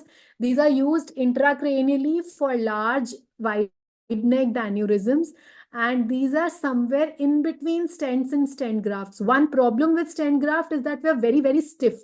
And if you place, if say, suppose there's a branch arising from here, then that is also going to get closed. And if this is tortuous, these grafts don't bend very easily. So they'll not oppose well to the vessel wall, and there'll be vessel leak. So this is the problem of stent grafts, that they can be deployed in a relatively straight segment, which does not have any side branches. So these flow diverters are somewhere between stents and stent grafts. So they don't block 100% of blood flow as stent grafts, but they block at least 70% of side flow. So the flow into the aneurysm will not be absolutely absent once you deploy them, but there'll be stasis. The flow will be slower, and with time, the aneurysm is going to thrombose and collapse. So that is the idea behind deploying a flow diverter, and they're used to treat intracranial wide-necked aneurysms or blister aneurysms. Then we have something known as stent retrievers or stent reavers. As the name suggests, they are retrievable stents. So once they come out, they're still attached to the wire. They're left in place for some time and then retrieved back. So what is the use of doing this? The indication of these stent retrievers is in mechanical thrombectomy in cases of stroke. So whenever there is blockage of an intracranial vessel due to a clot, this is the treatment of choice, this or aspiration, and this combined with aspiration. These stents, the catheter first crosses the clot, and this stent is deployed across the clot and left in place for 3 to 5 minutes. So what happens when this is deployed? We expect that the clot is going to get engaged within these struts or cells of this stent. We give it some time, we give the clot time to get engaged, and then after some time, this is partially sheathed and the entire thing is pulled back, and usually the clot entangled in this stent retriever comes out. So these again come in various sizes. The size, the diameter and length may be variable, and for all types of stent, we usually have a compatible delivery microcatheter. So if it's a larger stent, then the catheter through which this stent can be deployed should have a larger inner lumen. And if it's a smaller stent, it can be deployed through a smaller catheter. So always compatible delivery microcatheters are required with stents. So once we've discussed about materials which are opening up blocked vessels, we'll be discussing about materials which are now sealing leaked vessels. These are embolizing devices or sealants. So they are like materials or tape which is going to block any excessive or extra leakage in the vessels. So then these, depending on their composition, they can be either particulate, liquid, or solid embolizing agents. And depending on their action, they can be either temporary or permanent. So this is something that you all have to be very thorough with, because this is something that is invariably always asked in a IR table viva. So the first and foremost is gel foam. Gel foam usually comes as sheet or it comes in pre-cut pledgets. What we get is this, and this is a temporary embolizing agent. You have to remember that there's only one agent which is temporary. The other one is autologous blood clot, which you're not going to be shown, but you have to know. But gel foam, out of all the materials that will be shown, gel foam is the only one that is temporary. And the effect lasts for 5 to 7 days, and in about 6 weeks, it's completely absorbed within the body. So it usually comes as sheets. And how do you use them? You take a blade, and with the help of the blade, it is scraped and small particles are formed. Now, these particles are then mixed with saline and contrast, and a slurry is formed, and this is injected for embolization. The use of these particulate agents, and especially gel foam, is in preoperative embolization of tumor vessels. This we can afford to have a temporary agent, because anyways the patient is going to get operated in a day or two. So then temporary agents can be used. And the other indication of using gel foam or a temporary agent is when the patient has had trauma and he's bleeding, but there's no aneurysm or no site where we say a visceral bleed, and there's no site of visceral bleed. So how do we stop bleeding? We empirically inject gel foam in the visceral vessels, and we expect that it will cause some embolization of the distal vessels and will decrease the mean arterial pressure. So the bleeding is going to decrease. But we don't want the visceral vessels to be closed forever. That's why we use a temporary embolizing agent. So these two indications you have to remember. And the third indication for gel foam is usually when we're doing biopsies and the patient has coagulopathy or very vascular tumors. That's when we are taking the needle out after biopsy, we inject a plug of gel foam. It's called gel foam plug biopsy to prevent bleeding. So one disadvantage is that because we are doing it manually, all the particles are of different sizes and they usually clump together. So when they clump, they can either block the catheter or they can block a main feeding vessel and they may not percolate distally. So next embolizing agents are PVA particles. These are made of polyvinyl alcohol and they come as small round microspheres. They come in different sizes. Again, the main use is they are the particles which are used in most of the embolization procedures like uterine artery embolization, bronchial artery embolization, or they're used for tumor vessel embolization. When they're used for tumor embolization, we have to remember tumor embolization is embolization of the arterioles. So appropriate sized particles and catheters have to be selected. If you select very large particles, then what's going to happen is that you're going to block the feeding artery itself. So then tumor may recruit supply from other arteries and it might still have vascular supply. And now if you use very small size particles, they're going to cross the arterioles and reach the capillaries. So one disadvantage is that there might be intratumoral shunts. So through the shunts, these small particles can go and cause distal non-target embolization. And also very small particles can also go in the arteries which are supplying the skin. So there'll be skin necrosis or perineural vessels. So there'll be nerve involvement or involvement of the vasa vasorum. So appropriate size particles always have to be used. Most commonly used particles for uterine artery, bronchial artery, or tumoral embolization is 300 to 500 microns. And these again are radio opaque. They are not radio opaque. They are mixed with saline and contrast to form a slurry, and then they are injected inside the catheters. Another thing to remember is that these particulate agents, be it PVA particles, be it gel foam, they're not used in high flow vascular malformations because in high flow they're not going to cause embolization of the malformation, but they're going to go to the venous side because of the very high flow, and then they're going to cause non-target embolization. So selecting the size is important, and the size varies from 500 to 2000 microns. Most commonly used are these 300 to 500 microns. Then after particulate agents, we have liquid embolic agents. The most commonly used one is glue. Glue is usually cyanoacrylate. The most commonly used one is N-butyl cyanoacrylate, although histoacrylate glue can also be used. So glue is a very potent and a very strong embolizing agent. And mechanism of action is that whenever it comes in contact with an ionic substance, it is going to polymerize or solidify. So blood as well as saline are both ionic.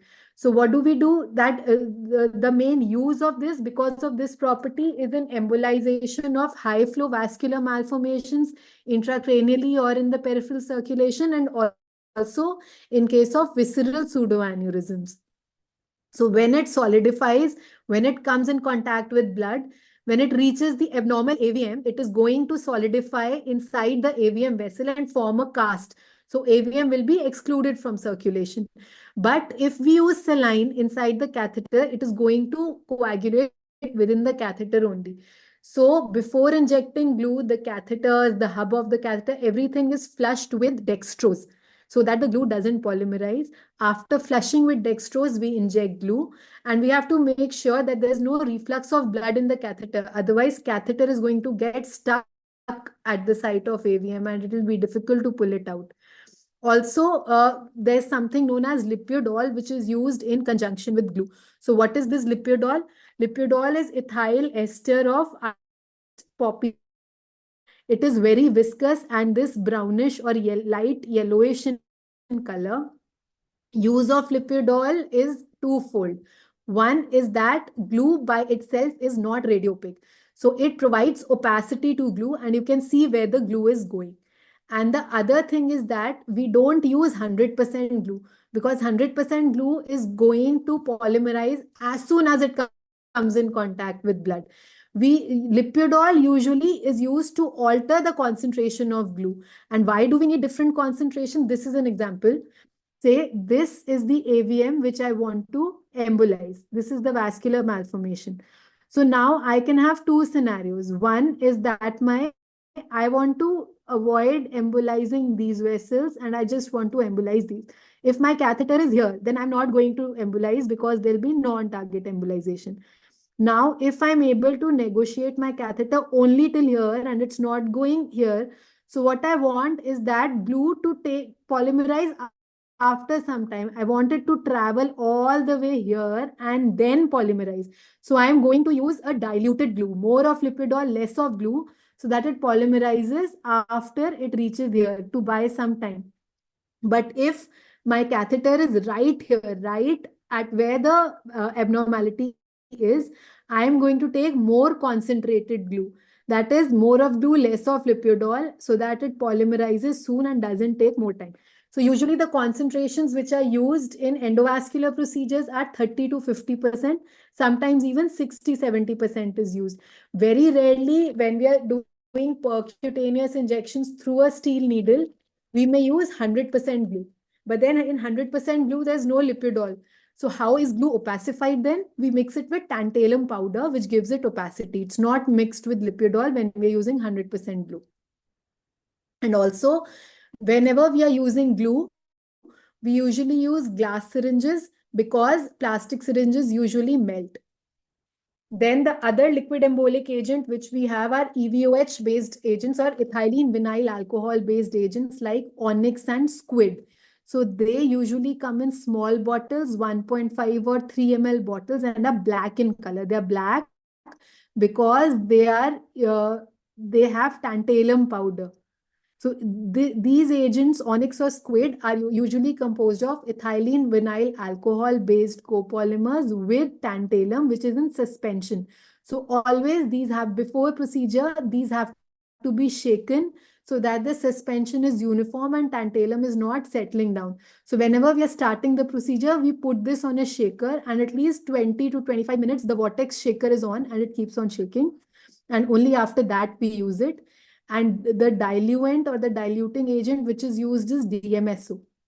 So DMSO is dimethyl sulfoxide, but we have to remember is that we never mix the two.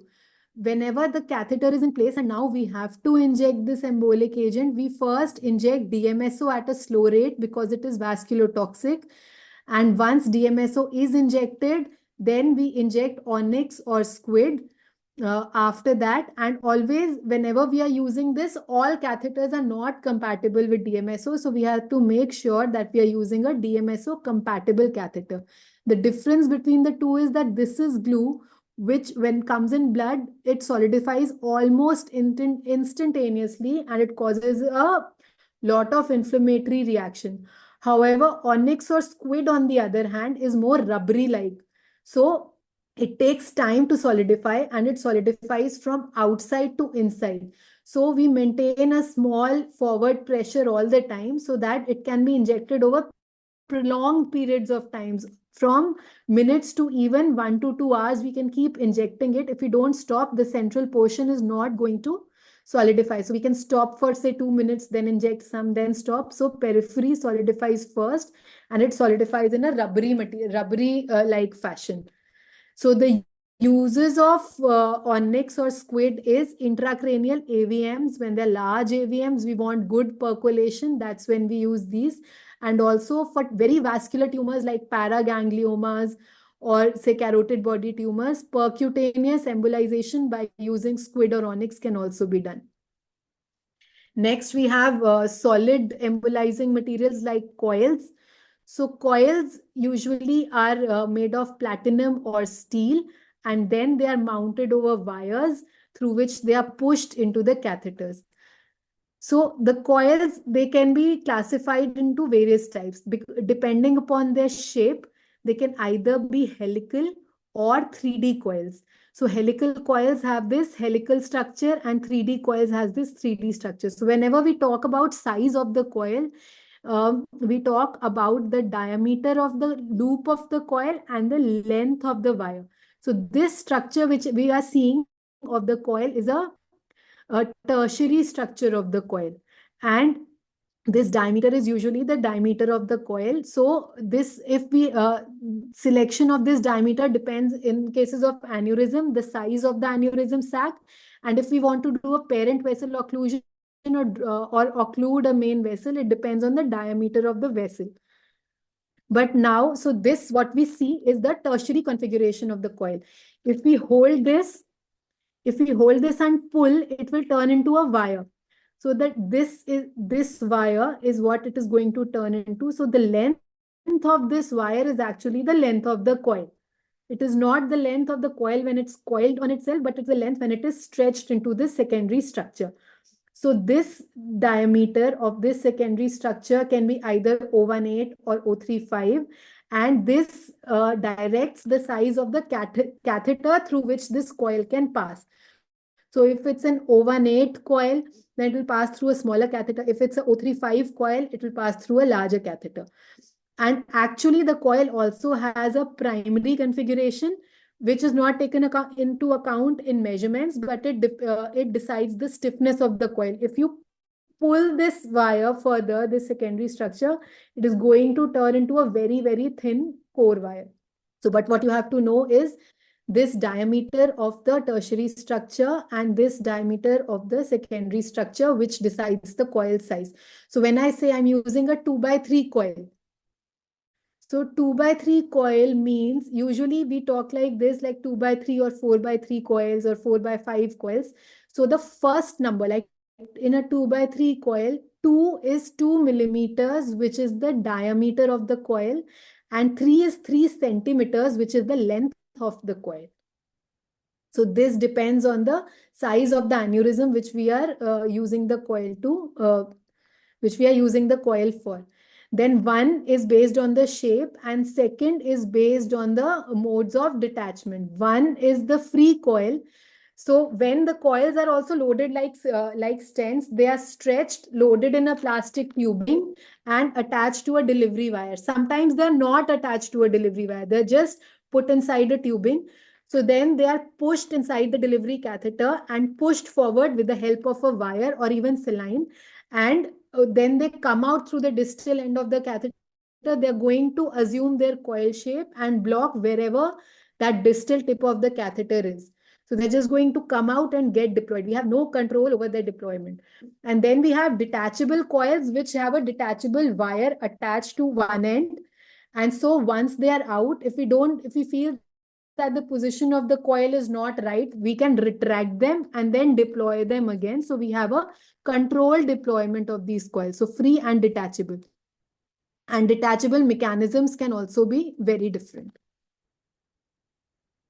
So then we have another embolizing agent, which are detachable balloons. These are no longer used. They were used earlier for embolization of caroticocavernous fistulae. But now we usually use coils. So they are catheters they are balloons which are mounted on one end of a wire or a catheter, and once in place, they are detached and left in place. The problem is that with time they deflate. So whereas the coil does not, so coils are now preferred. When we were talking about coils, what are the uses of coils? Uses are for coiling of aneurysms. You have to remember that coils are are placed inside the sac of a true aneurysm and not a pseudo aneurysm. This is a mistake which most of the people make in their vivas. A pseudo aneurysm has no wall. So if you put in a coil inside a pseudo aneurysm, it is going to rupture. So for pseudo aneurysms, you either put a stent graft in the vessel from which the pseudo aneurysm is arising if you cannot sacrifice that vessel. Otherwise, If it's in a visceral location, then what you do is that you are going to coil the neck of the aneurysm, both proximal and distal. You're going to go past the aneurysm in the normal vessel, start coiling the artery from distal to the neck of the aneurysm, across the neck and proximal, so as to trap both the distal and proximal ends of the vessel. If you just coil it at the proximal end, it is going to recruit some other supply and get filled from the distal end. So whenever there are organs like liver or a GDA pseudoaneurysm, gastroduodenal artery pseudoaneurysm, if you just coil the proximal aspect, it's not enough. You have to coil it in a trapdoor manner. However, if there's a pseudoaneurysm in a renal artery, the difference here is that renal arteries are end arteries. So in this case, if you occlude the proximal main artery, it is because it's an end artery, the pseudoaneurysm is not going to get filled distally. So in these cases, proximal occlusion is enough. And sometimes if you're stuck in a situation, if it's a GD aneurysm and you're not able to navigate beyond the neck of the aneurysm, then do you just do a proximal coiling and come out? The answer is no. In these cases, wherever you are from that location, you can inject a liquid embolic agent like glue, and then you make sure that the glue percolates slightly distal to the aneurysm neck, so that both the proximal and distal aspect of the aneurysm are closed. So after embolizing agents, we'll be discussing sclerosing agents, which are used for slow flow vascular malformation and varicose veins. The most common one used is STS or sodium tetradicyl sulfate. And the mechanism of action is that in these cases, they're usually superficial. And what we do is that percutaneously, we puncture these vascular malformations. We take a nidogram and see that we are inside. Then we inject the sclerosant. So this sclerosant is going to cause endothelial injury and inflammation. So this is after inflammation, the entire thing is going to sclerose, and thrombosis of the blood in the vascular malformation will take place, which will eventually sclerose and decrease in size later. So the most common one used is STS, and it is what we do is foam sclerotherapy, wherein STS is converted into foam. So how do you use it? You mix it with equal parts air and half the amount contrast. That is 2 ml STS, 2 ml air, and 1 ml of contrast. And then you make foam by mixing it in two syringes attached to a 3-way cannula. So you mix them and then you inject them. So this foam, what does the foam do? It increases the surface area of the sclerosant, increases the contact with the vessel wall, and it increases its action. So STS is the most commonly used, and it's used in slow flow venous malformations. Like in this case, this MR shows a venous malformation here. It is seen on ultrasound. Under ultrasound guidance, this is punctured with a needle. And then first a contrast nidogram is taken, and then STS is inserted.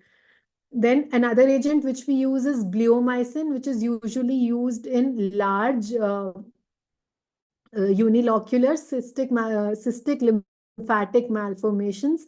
But bleomycin, you have to remember, is a cytotoxic agent. So the dosage has to be calculated and a tab has to be kept. It should never increase the maximum permissible dose.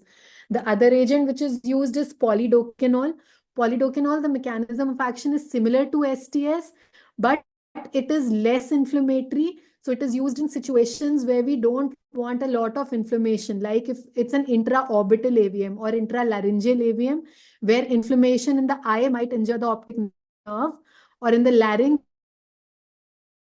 breathe difficulties. So we use polydocanol, but we have to know that the effect is also going to be less because it's less inflammatory. Then other devices which are used in vascular interventions are distal embolic protection device. This is usually used in carotid stenting, wherein when we cross the plaque, there are multiple fragments of the plaque which are disrupted and they can go distally. So to prevent them from going into the distal circulation and causing stroke, we have a filter or a protection device known as a carotid filter, which is placed beyond the level of obstruction. And it's an umbrella-like device which is going to catch all the plaque fragments which are disrupted. So this is a distal embolic protection device. We also have proximal embolic protection devices if you're not able to navigate it beyond the obstruction. So therein we apply a negative suction pressure proximally so that all the clots or the fragmented plaque come proximally. But this is usually placed in a straight segment of distal cervical ICA. Then we have retrieval devices, which are called snares, which can be loop-like or basket-like. Again, they are in collapsible forms inside the catheter, and when the wire is pushed, they come out and attain this configuration. So how they are used is that if there's a broken guide wire or a broken catheter, which we need to catch, we usually try and engage it within the loop of the snare. Then we close this catheter so that it's stuck between the catheter and the loop, and we pull the entire system out. So this is how a snare looks like in its open form. This is how it was used to retract this broken fragment of a catheter. So then we have other devices like long sheath. The ones which we saw were short sheaths or femoral access sheaths. We can have sheaths in various diameters and sizes. This is something which is a long sheath, similar to an access sheath, but much longer in size, and diameters can be variable. This is a 9 French long sheath. So we have black color at the hub. And this is a 6 French long sheath. So if you can see, the color at the hub here is green. So why are they used? They are used when they're used for additional support. In place of guide wires, these long sheets can be used, or guide wires can be, guiding catheters can be passed inside these long sheets, or they can be used in place of guiding catheters. This is a crossover long sheet. When through one iliac vessel, we go into the other. So this bend, it sits on the aortic bifurcation. This is a straight long sheath and usually used in carotid artery stenting or distal intracranial procedures. So sheaths can also have different lengths, different diameters, and different distal shapes.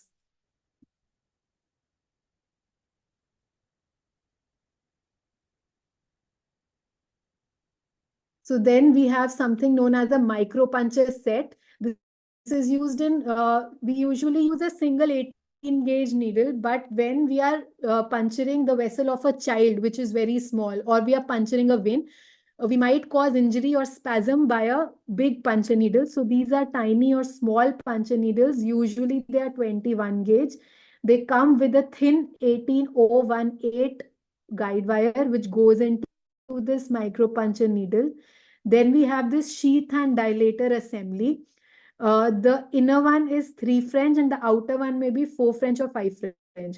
So once this needle goes in, we put in this thin guide wire, take the needle out. Then this sheath and dilator assembly goes in over the wire. The dilator and this wire comes out and only the sheath remains in.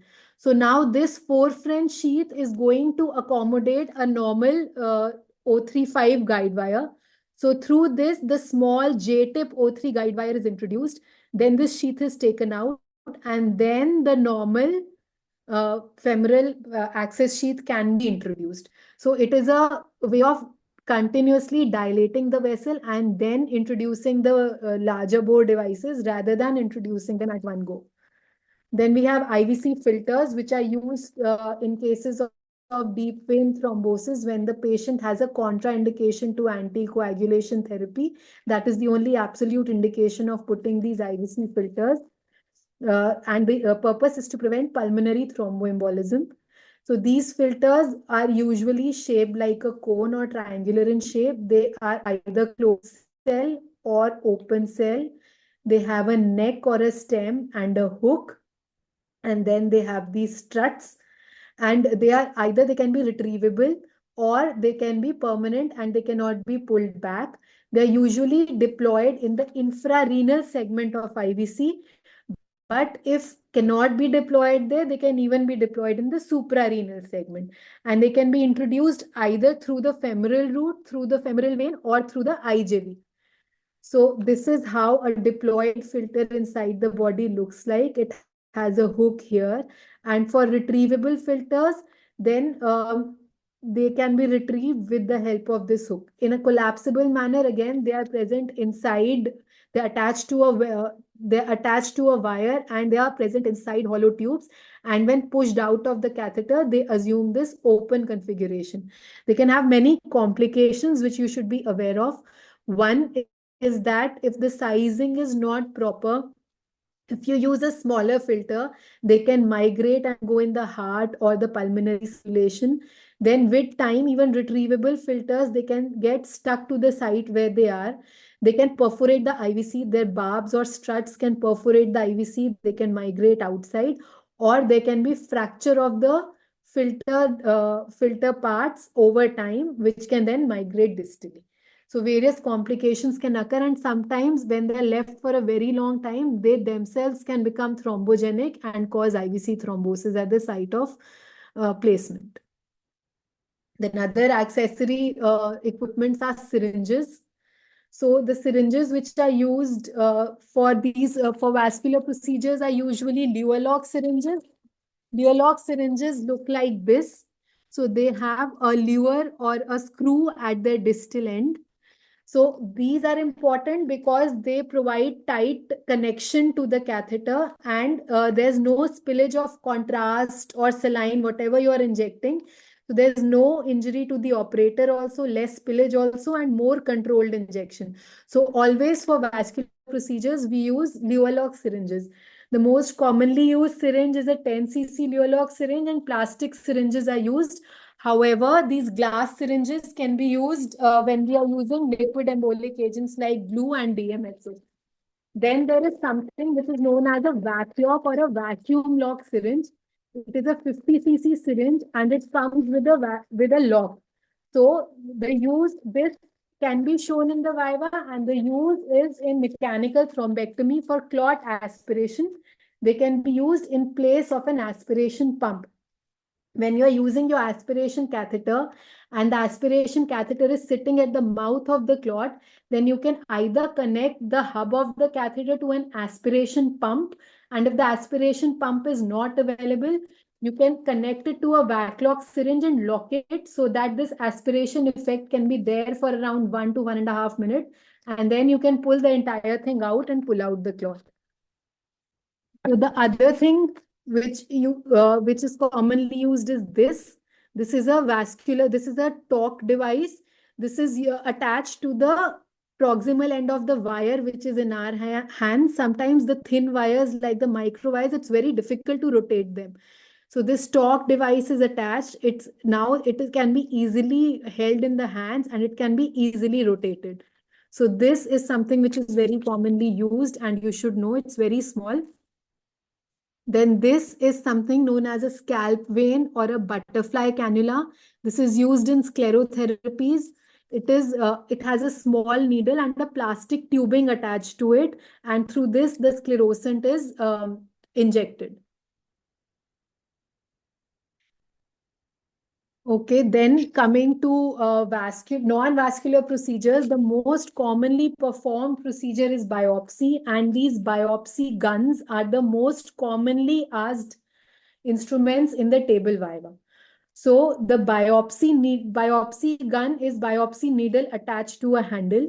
They are used for biopsy of superficial or deep structures. So for biopsy guns, you have to know the gauge of the needle and the length of the needle. They can be either automatic or semi-automatic. So the needles, what does a biopsy needle usually consist of? It's a two-part needle. The inner stylet, this is the inner stylet. It has a notch or a tray. And this is the place where the biopsy specimen is collected, in the notch or tray of the inner stylet. And it has an outer cutting shaft. So once it goes in, this is the This is the outer cutting shaft which comes out and cuts the biopsy sample so that it is collected in the tray. So this is an automatic needle.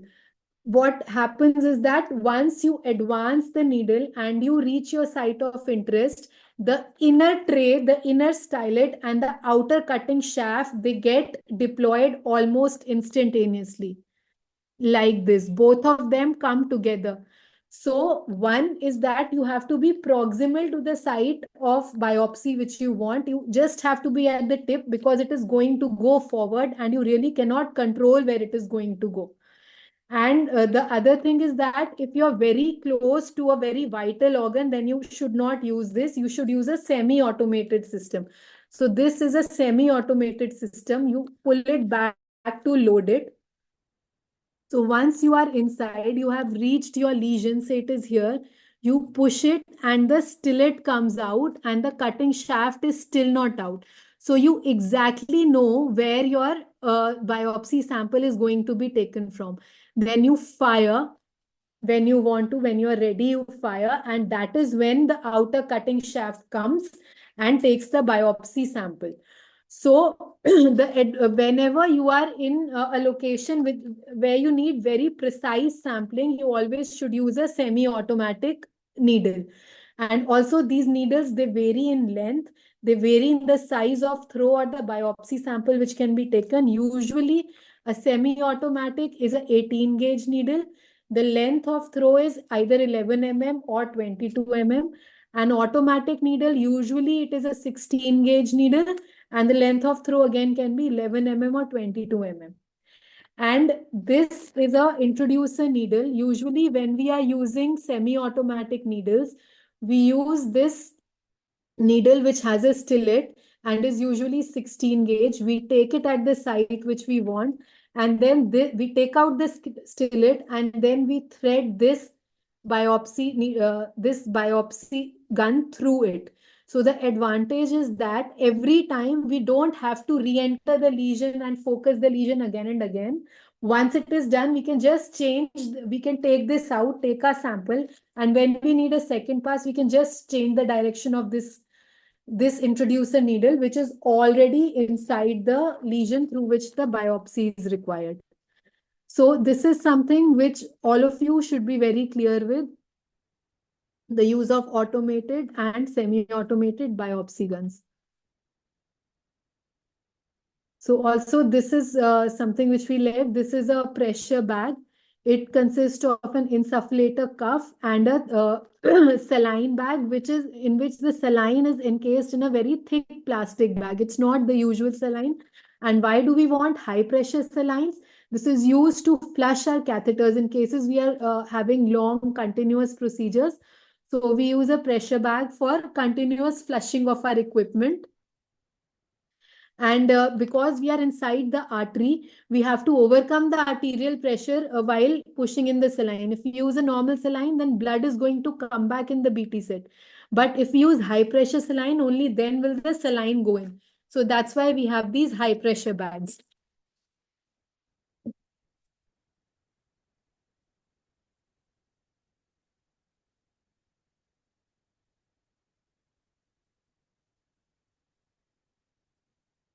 So then also we have something known as vascular closure devices. Usually when the procedure is over, we take out all the instruments and then we take out the vascular sheath. Now we've created a hole in the vessel wall and we want to seal that hole. So that is usually done by manual compression. But sometimes we've used a very wide, a very big size sheath, like a 9 or 8 or 9 French sheath, or the patient is on anticoagulations, as in when you're putting in a stent, the patient is put on anticoagulations. So you know that he's going to bleed a lot, and manual compression either will take a very long time or might not be sufficient. So that's when we use these vascular closure devices. There are many available in the market. The two most commonly used ones are either a collagen plug based device as this one, which is known as the angioseal. So this has a foot plate and a collagen plug which seals the hole in the artery. Or it could be a suture mediated device like this known as the ProGlide, which has a device and a knot pusher. So it is actually stitching the vessel around this, and the suture eventually gets absorbed in around 1 to 3 months. So you make a knot and you stitch the arteriotomy site. So vascular closure device, either collagen mediated or suture mediated. So biopsy guns we've already seen. So then some accessory equipments which you might or might not be shown. One is the TJLB or transjugular liver biopsy set. It usually comes in a set known as the LAP 100 set. So transjugular liver biopsy, as the name suggests, is done through the transjugular route. So once a jugular puncture is made, then a guide wire is put in, and this set might or might not have a catheter. And with the catheter and guide wire assembly, we usually reach the right hepatic vein, which is the most common site of taking a jugular biopsy. So once we are in place, the guide wire remains and this catheter comes out. Then we have this introducer with a dilator. So this assembly is put over the guide wire and taken inside the right hepatic vein. Then we have this long biopsy gun, which is a semi-automated long biopsy gun, which comes in this set.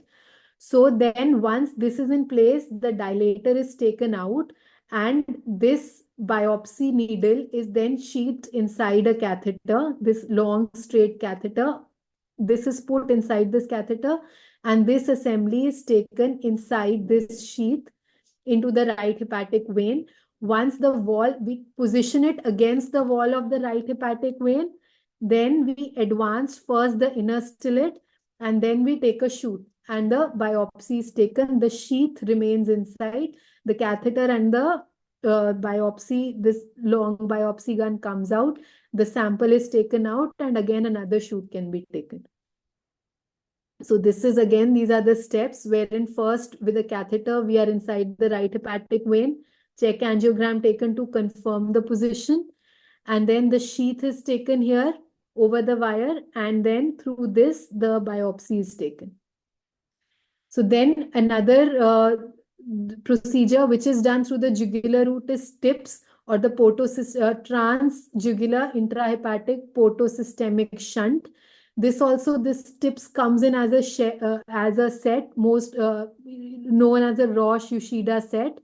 So this again, the steps are the same. You might or might not be shown this in the Viva, but you should be aware of this. So again, you take a jugular puncture, take your needle and guiding catheter into the right hepatic vein.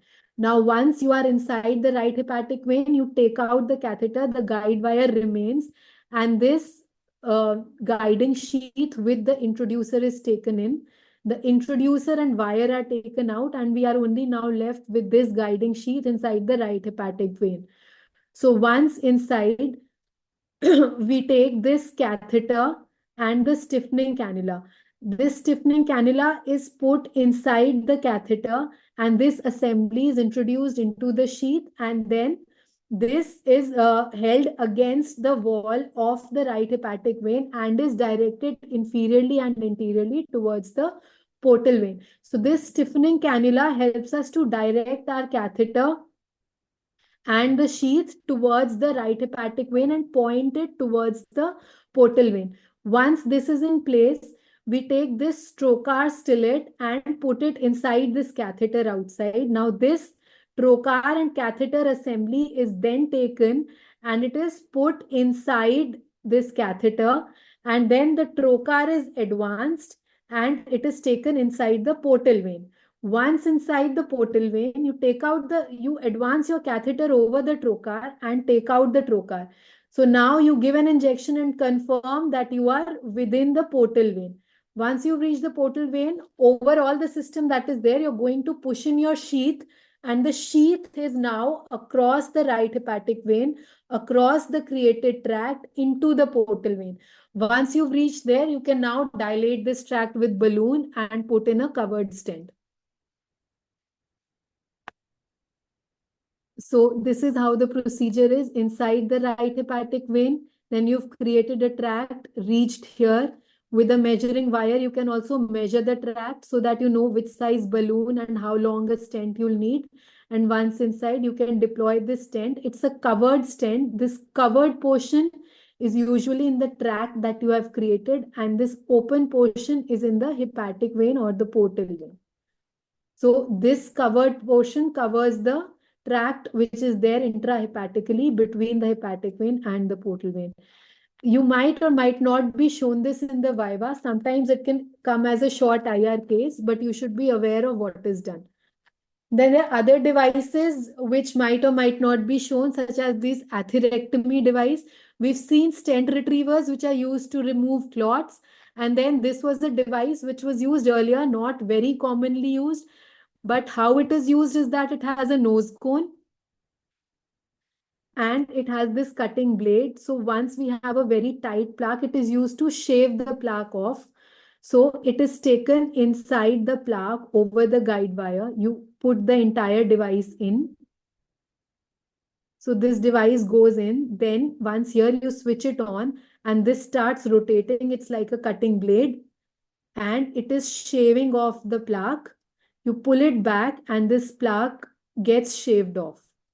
So you're creating one tunnel within the plaque wherein the plaque is shaved off. So once you are here, then you rotate it a bit, again take it, then rotate it, again take it. And so in a coaxial manner, you will be able to take out the entire plaque. So this is post procedure. These images are taken from the net. It's very rarely used now, but this is how it can shave off the entire plaque. So that is all. And if there are any queries, I'll be happy to take.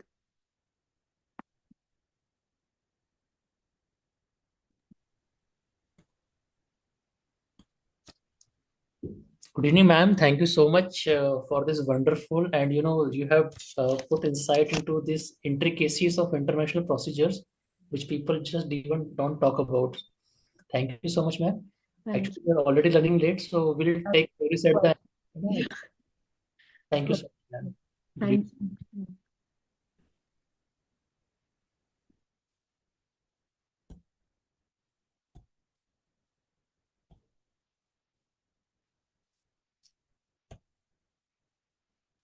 So good evening, everyone. Should we continue?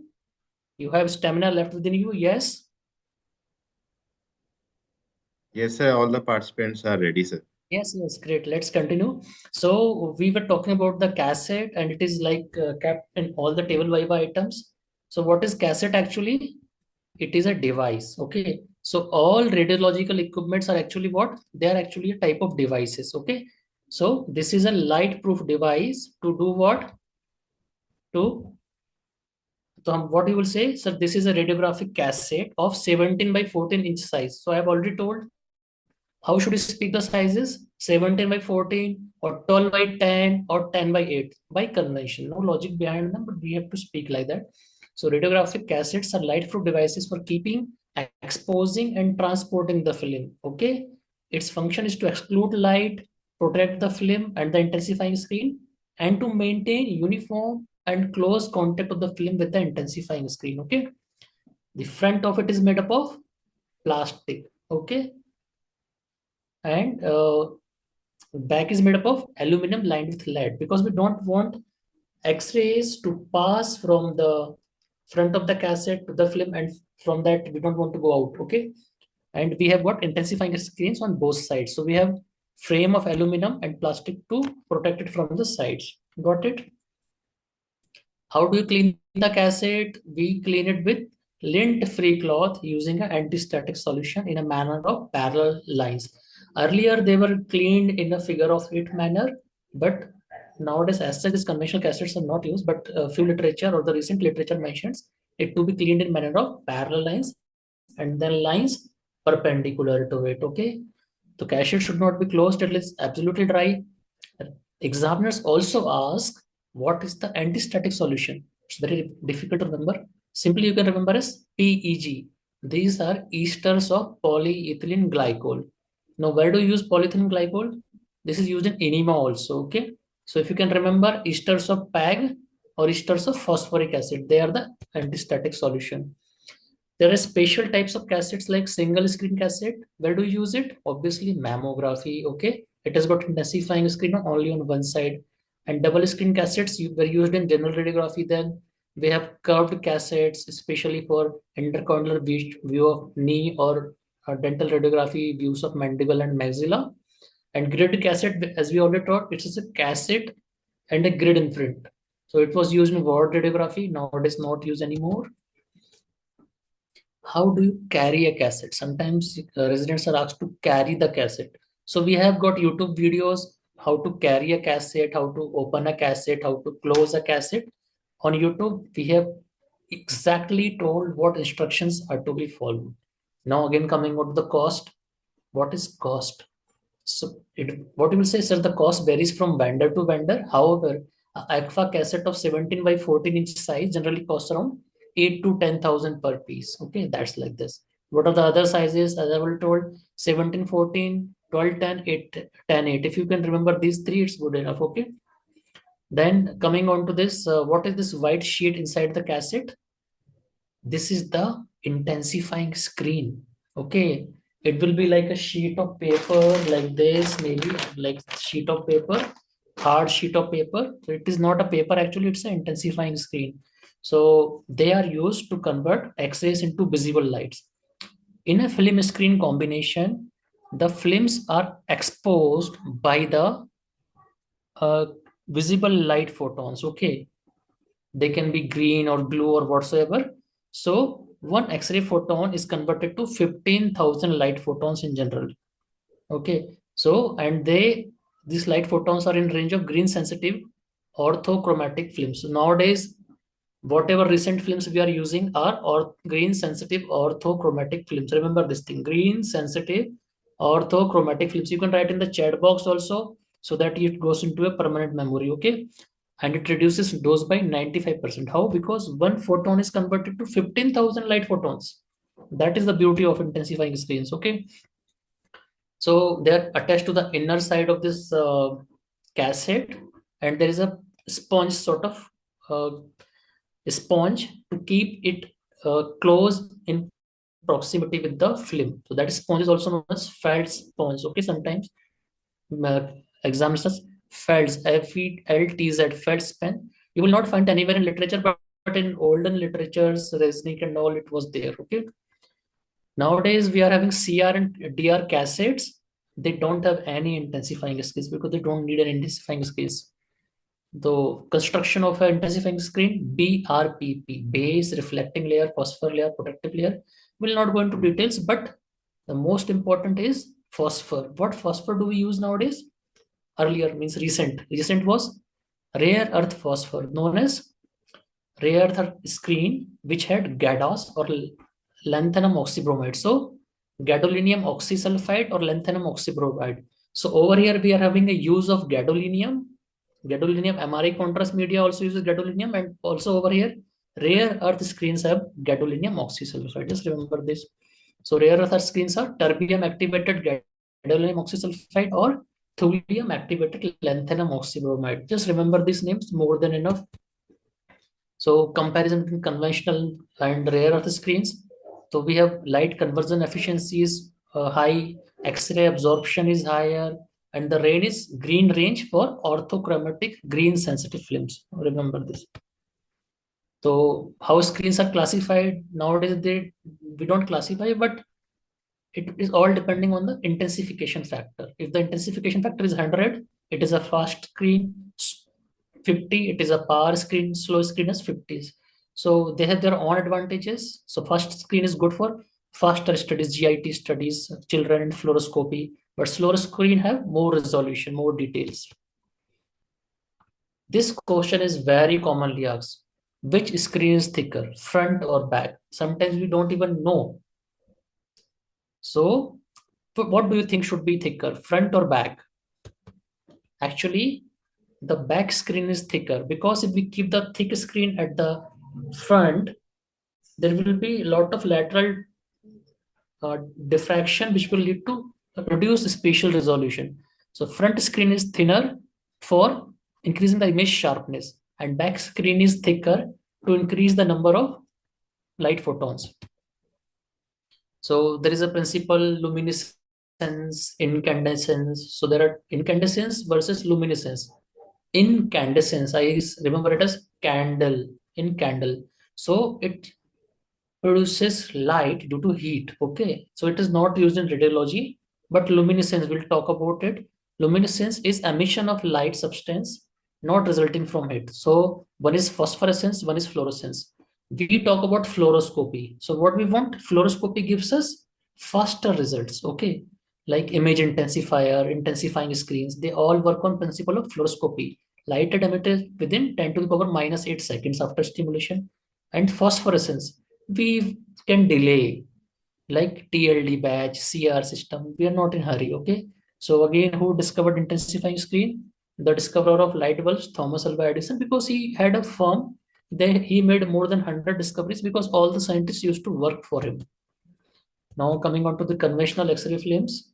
What is it? You can see it is a radiographic film of 10 by 8 inch size made up of thin plastic sheet with coating of C, super coat, emulsion, and adhesive on both the sides. So conventional radiography films are double coated films, okay? But mammography films were used to be single coated, and dental radiography films used to be single coated. What is latent image? Latent means invisible. Latent image is the invisible image. As simple as that. What is latent image? Latent image is the invisible image formed on X-ray film after exposure to X-rays, but before development. The image is there, but we cannot see because it's not developed. What is Gurney-Mott hypothesis or Gurney-Mott theory? It is about the latent image formation, that X-ray or light photons reduce silver ions in the emulsion layer to form latent image, which becomes visible during the development. What are single coated films? Again, mammography, dental films. Nowadays, nobody uses films in fluoroscopy, okay? We have DSA nowadays. What is the advantage of single coating?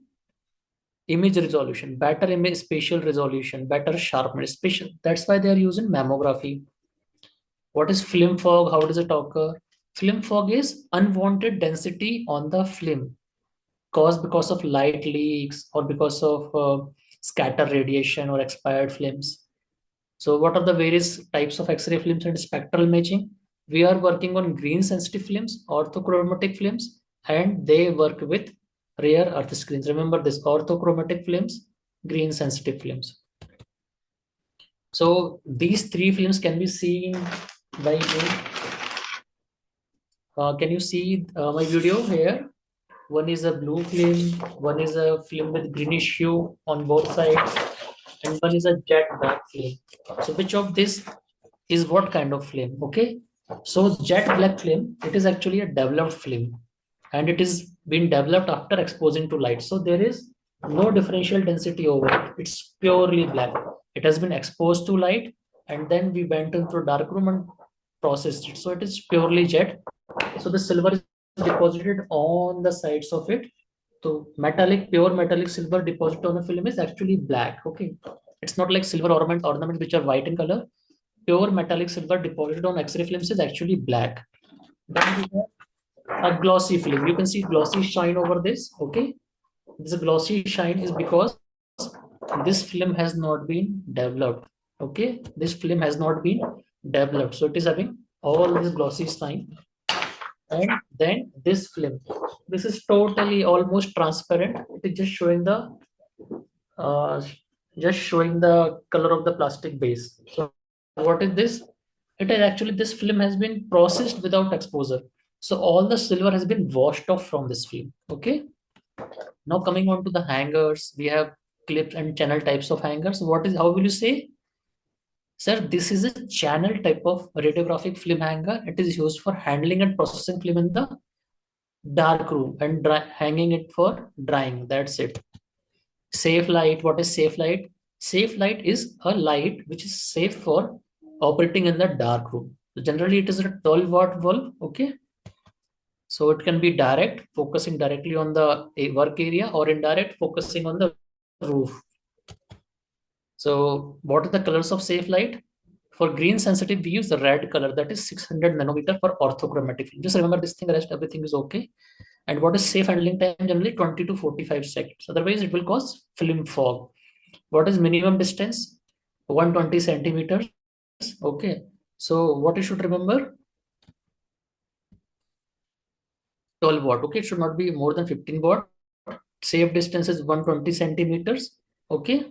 And safe handling time is 20 to 45 seconds. This is more than enough. Then safe life filters can also be kept if they are available. So generally what we use is a red filter for green sensitive film and amber filter for blue sensitive film. Just more than this is more than enough. How do you test the safe light? Testing for safe light.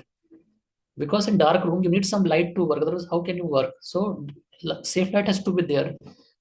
But is the safe light adequate or not? That can be tested by a coin test or a paper test. So what you do, you place a coin over the film and leave it in dark room for 20 minutes. On development, if you see that the safe light is on and the shadow of the coin can be seen over the film, it means the safe light is not safe. Okay. And similarly, you can do one thing, you can cover half of the film with a paper and you keep it in the safe light on for around 1 hour or 20 minutes or so. And then you just process the film. If you can see some differential density, it means the safe light is actually exposing the film. Okay. Then these red goggles are kept some at places. So people say that these are lead goggles. No, these are red goggles. They were used for conventional fluoroscopy. They are not lead goggles. They are red goggles for adapting the eyes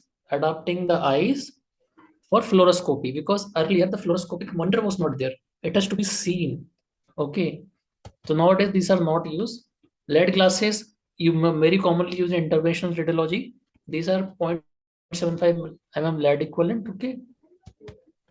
Then film processing, development, rinsing, fixing, washing, and drying. These are the process. Okay. So developer is actually alkaline. Then fixer is neutralizing. Okay. So this is developer, SDPAR, solvent, developing agent, preservative, alkali, restrainer.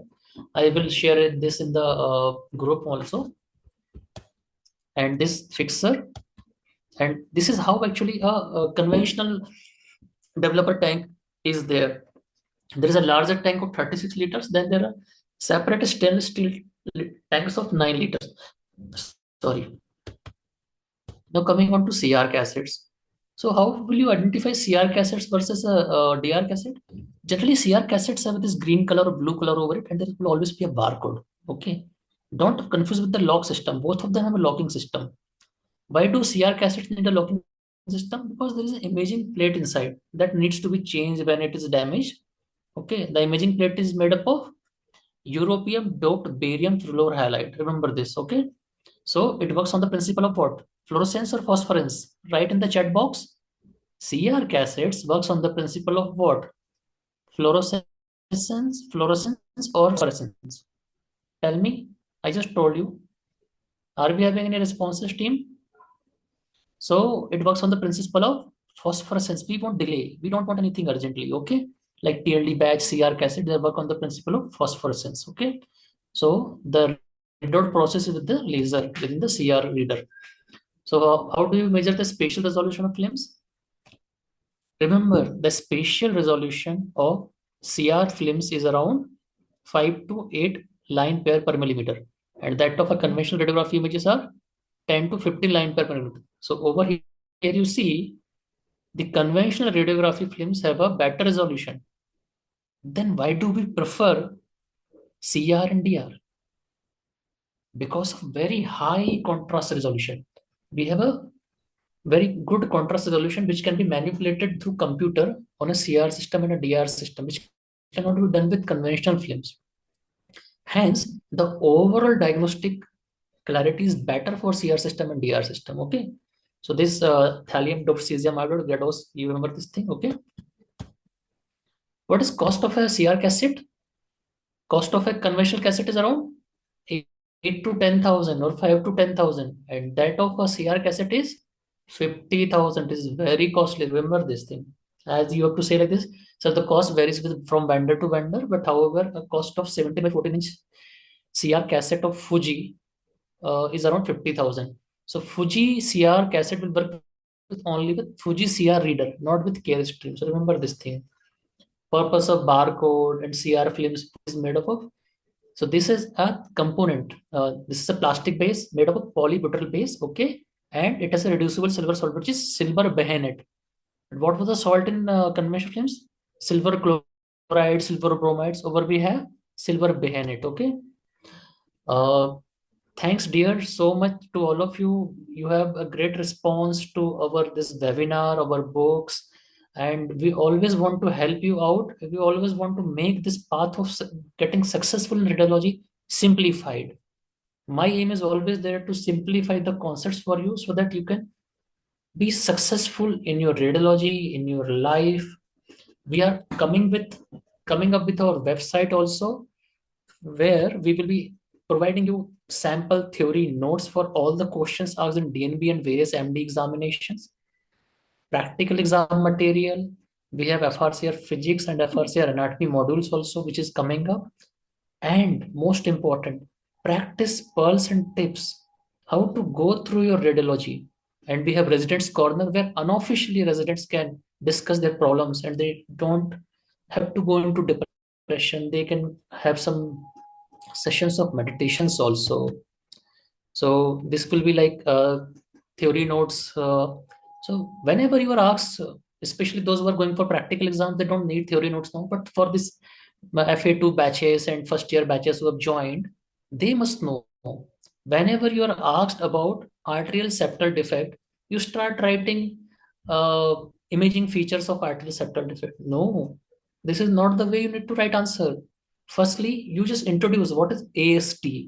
Then write about epidemiology, etiology and risk factors, what can be the cause. Then pathophysiology, if it is a long question, yes, you write, otherwise you don't write, okay? Then clinical features, if required, it's a long question, then you write.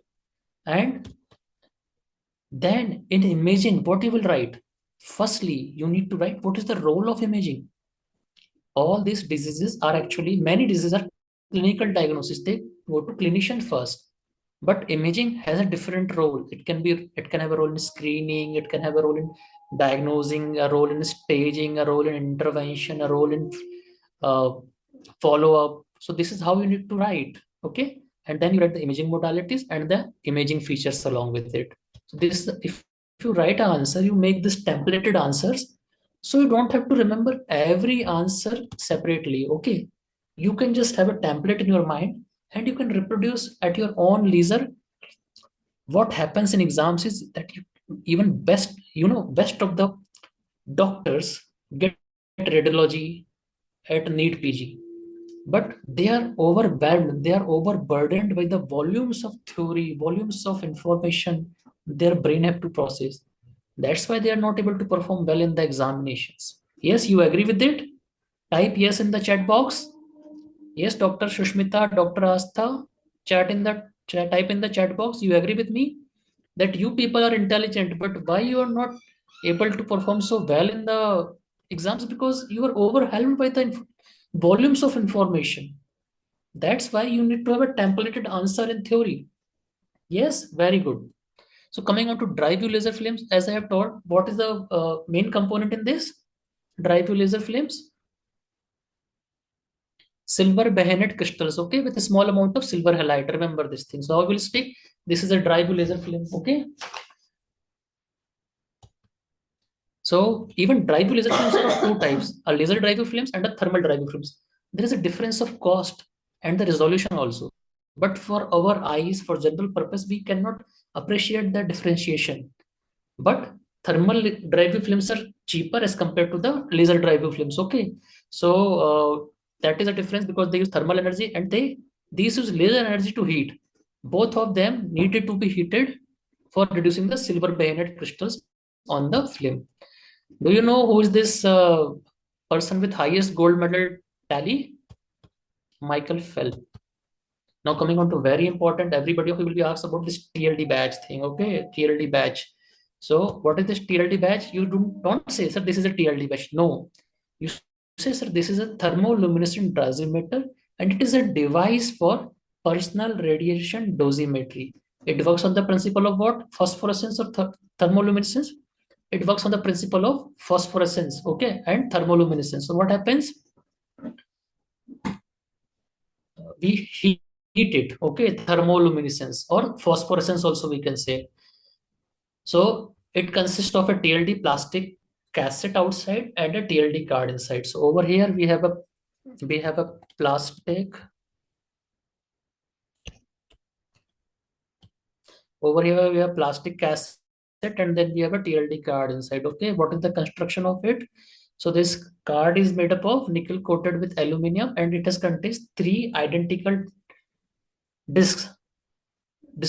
Okay, calcium sulfate, dysprosium doped calcium sulfate disc. Each disc is 13.5 mm in diameter and 0.8 mm in thickness. Okay, we'll provide this to you.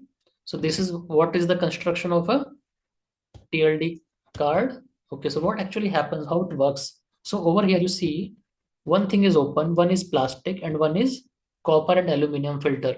So what happens through the open window, all radiations pass, all rays, X-rays, gammas, alphas, beta, all. So this TLD patch is not only for X-ray workers, it is also for nuclear workers, people working in nuclear plants also. They need to know what is alpha, beta radiation to them. Okay. So with this, all rays pass, and from perspex, only alpha, beta, gamma, and X-rays can pass, alpha cannot pass. And from copper and aluminum filter, what can pass? Only gamma and X-rays, high energy beams can pass. Alpha and beta are blocked. So through this glow curves, we are able to find out the radiation. Okay. So what other substance can be used? Lithium fluoride, calcium fluoride, but what we are using? Dysprosium doped calcium sulfate. Where is TLD best sent? Every quarter, means every 3 months, 4 times in a year, we are sending to accredited private laboratories. Okay, not to AERB. AERB, we are not sending any batches anymore. Okay, we are sending it to private regional accredited laboratories. What is the dose range? 0.1 to 200 millisieverts. Very long range. Okay, very long range. Remember this thing. So where it is born at the chest level under the lead apron, if the lead apron we are wearing, or otherwise like this at the chest level. It represents the whole body dose. At places, maybe in radiopedia, it's written that it is worn over the lead apron. No. AERB recommends it to be worn only under the lead apron. See this arrow? Yes, under the lead apron, not over the lead apron. Remember this thing. And where it should be stored in a radiation free area, not in under the X-ray room, inside the X-ray room. Okay. So if the person is left, can we use it for new person? No. If can we use the same TLD batch for 2 or more X-ray installation, we get transferred or something like that? No. What happens if my TLD batch is lost? We have to report immediately. So these are the labs: Aventech lab, Renitech lab, and Ultratech lab. Especially for this Maharashtra region, Renitech lab is there, and for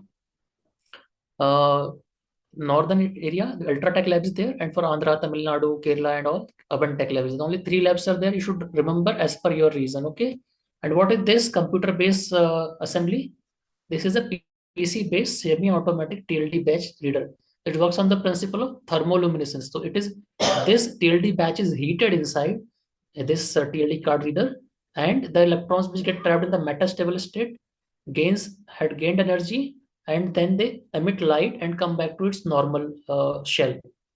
So this light output is proportional to the radiation exposure, and hence we are able to measure the amount of radiation. What is the charges for TLD batch?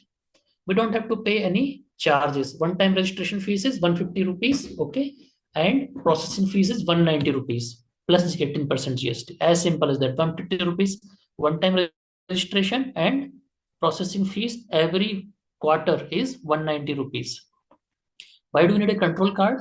To measure the background radiation. What happens if a radiation worker has excessive radiation exposure? So what happens? It is mostly because of RNS reading, non-genine exposure. So he has to be temporarily removed from the radiation task.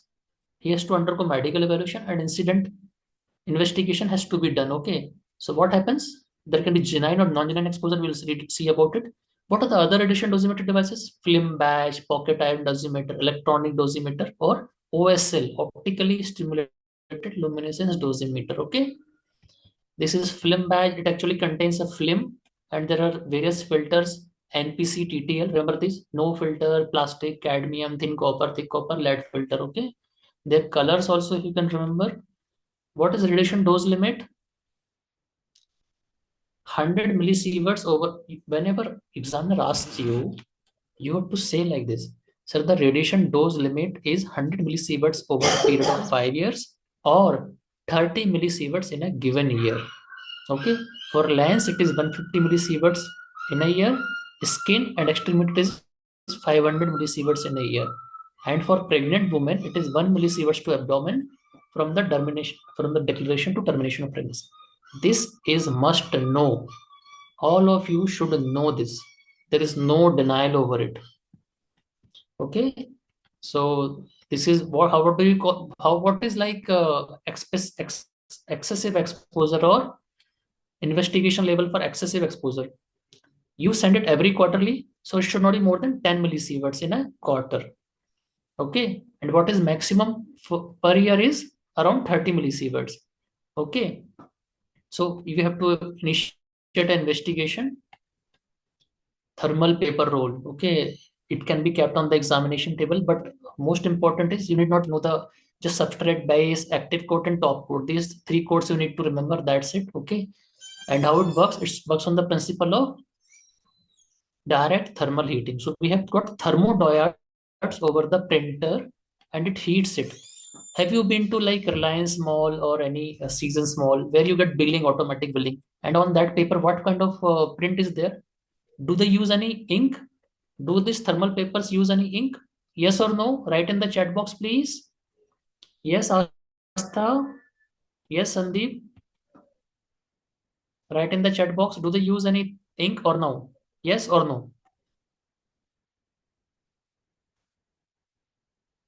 Do these thermal paper have any ink or not? Or whatever bills you get in the malls, do they have any ink or not in the printer? Or do they use any cartridge? What is it actually? So most of the answers are no. Actually, they don't have any ink. It is about the thermal heating. This this thermal paper gets heated, so you are able to see the black letters on it. Okay, so there are three types: type 1, type 3, and type 5.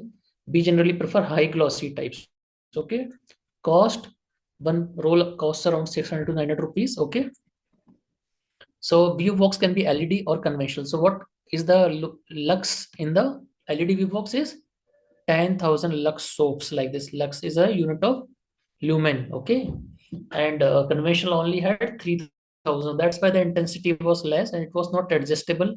Price was less, but you know it's better to have a LED view box because of uniform illumination of the view box. Okay, barium. Oh my God, barium. Everybody feels taken aback by barium because our modern generation of radiologists have not seen barium. They have not used barium so often. That's why they are taken aback by barium. So you want me to continue or you want me to do it tomorrow? You can write yes, continue in the chat box or no, so that we can decide because it's already 10 o'clock. I don't want you people to get overstretched. Yeah, so yes, you obviously most of you have got exhausted. So okay, the people are saying we have fat exam tomorrow. So I will wrap it up fast. Okay, no problem. I will wrap it up fast. Okay, so we have fat exam tomorrow. So barium. Remember how you should speak about barium. It is a bottle of barium or something else. It is a bottle containing 1 liter of barium sulfate suspension. Remember, it's a barium sulfate suspension, concentration of 95 grams, not milligrams. Remember, it's not milligram, it's grams. 95 grams per 100 ml. Okay. Barium sulfate is widely used in GI studies as it is non-toxic.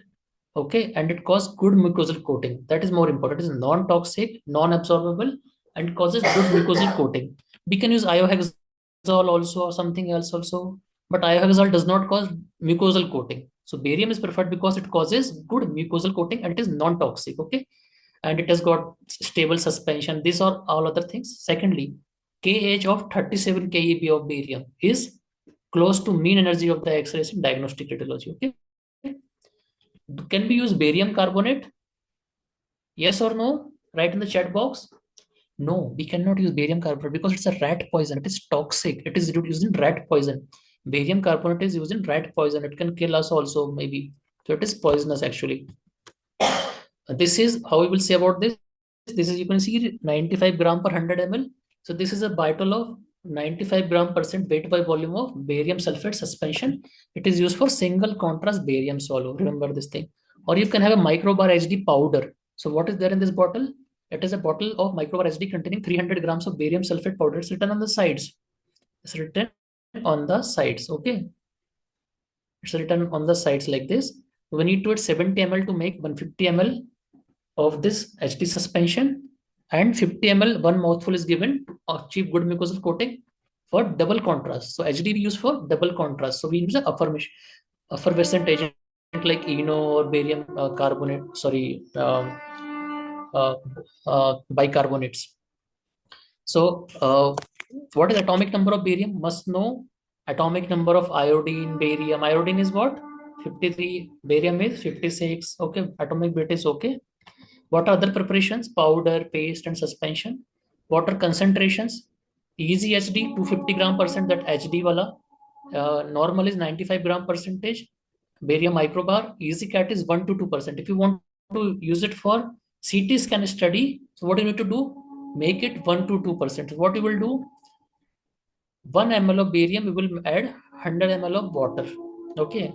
So it will become 1 or 2%, or 2 ml or 2 grams of barium, you will add 100 or 98 ml of water. Okay. So how do you prepare barium? From barium powder, what do you have to add? You have to add suspending agents like gum acacia, CMC, erythrocin for color, preservative, sodium metabisulfate, sweetening agents, saccharine, and any flavoring agents, anti-foaming agents like simethicone. Where do you use simethicone? In Digene syrup. In Digene syrup also use simethicone. So barium, you can be used in perforation or TEF. Read this properly. Can barium be used in perforation? No. Barium peritonitis is fatal, never used in perforation. But can it be used in tracheoesophageal fistula? Yes, it can be used because it is safer than non-ionic contrast media. Because in lungs, it's not very irritant. Okay. So barium, why it is preferred? Because it causes good mucosal coating, which is not otherwise possible with iohexol, etc. Okay. If you have given barium to a patient, can you do CT scan? No, not at least for 2 weeks. Okay. So pH is 5.3, atomic number 56, and particle suspension size is 0.3 to 1 micron. Remember this value only. Various places there are different values. Don't remember. Particle size 0.3 to 1 microns. Write in the chat box, you will be able to remember this. 0.3 to 1 micron particle size, atomic number 56. So we have this simplified table. It is so confusing in different books. So for double contrast, what do we need? 250, 250, okay, for esophagram and upper GI studies. And for single contrast, you need 95, 95, okay. But in a small vowel, you need 50%. And in barium enema, you need single contrast 25%, even half of that, okay. And in barium enema, double contrast is done with 95 gram percent. So generally, you have got two preparations, 250 gram, that is HD, and 95 gram percent, that is normal microbar. So you have to make it 50%. How will you make it 50%? By adding equal amount of water, drinking water to it. You don't add normal saline, you add drinking water to it, okay? And barium enema, you make it 1/4, almost 1/4, okay? So who manufactures this barium? SK Pharmaceuticals. Single contrast, double contrast, we need thick barium for better mucosal coating, and we use effervescent agent. That's it. What are the other uses of barium? That will be obviously asked to you. So where to use? In CR imaging plates, europium dot barium fluorohalides, and to mark nipple in cases of ambiguity on chest radiography, and for barium coating of walls for radiation protection. Non-radical soldering alloys, steel, cracker industry, and rodenticide, barium carbonate. Okay. Can we use microbar in CT scan? Yes, we have to dilute it to 1 to 2%. Okay, how do you? Almost you add, you will get 20 ml, and you add around 1 liter, so it becomes 2%. What is most important step or any process? Remember this thing: written informed consent. Okay, so whenever, how do you perform barium swallow? So you don't say, sir, we give barium to the patient and we start doing the process. No, sir, we rule out first. We take history and rule out the potential contraindications. Then we take written informed consent after explaining the procedure, the precautions, and potential complications. And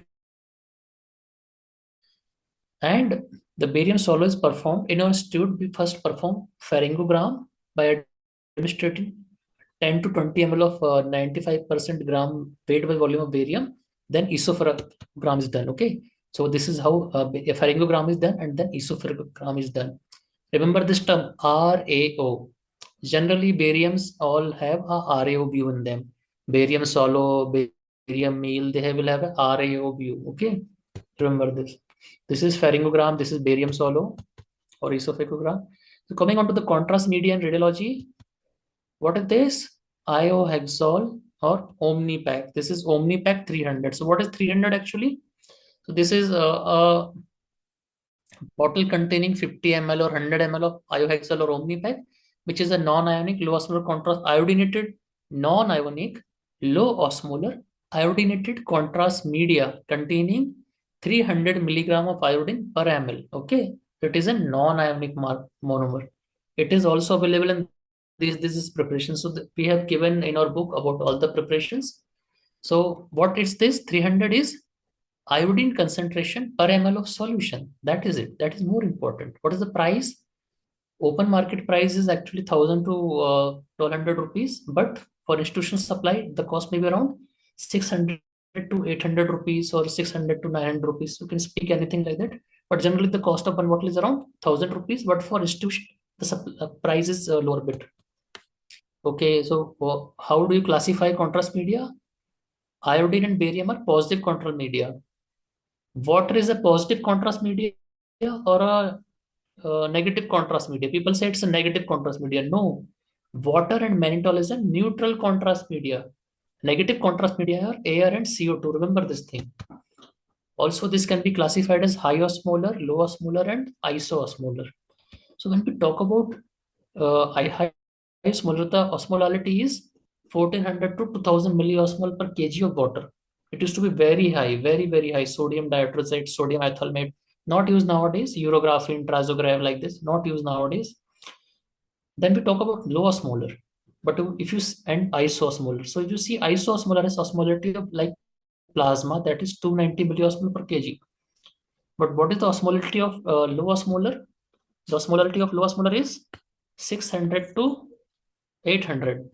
Even that is higher than that of plasma. Remember this thing. So even low osmolar contrast media have higher osmolarity as compared to plasma. No book will make you understand this. It is very confusing. So isoosmolar BC pack, non-ionic dimer, 290 milliosmol per kg. But low osmolar also have osmolarity higher than that of plasma. Remember this.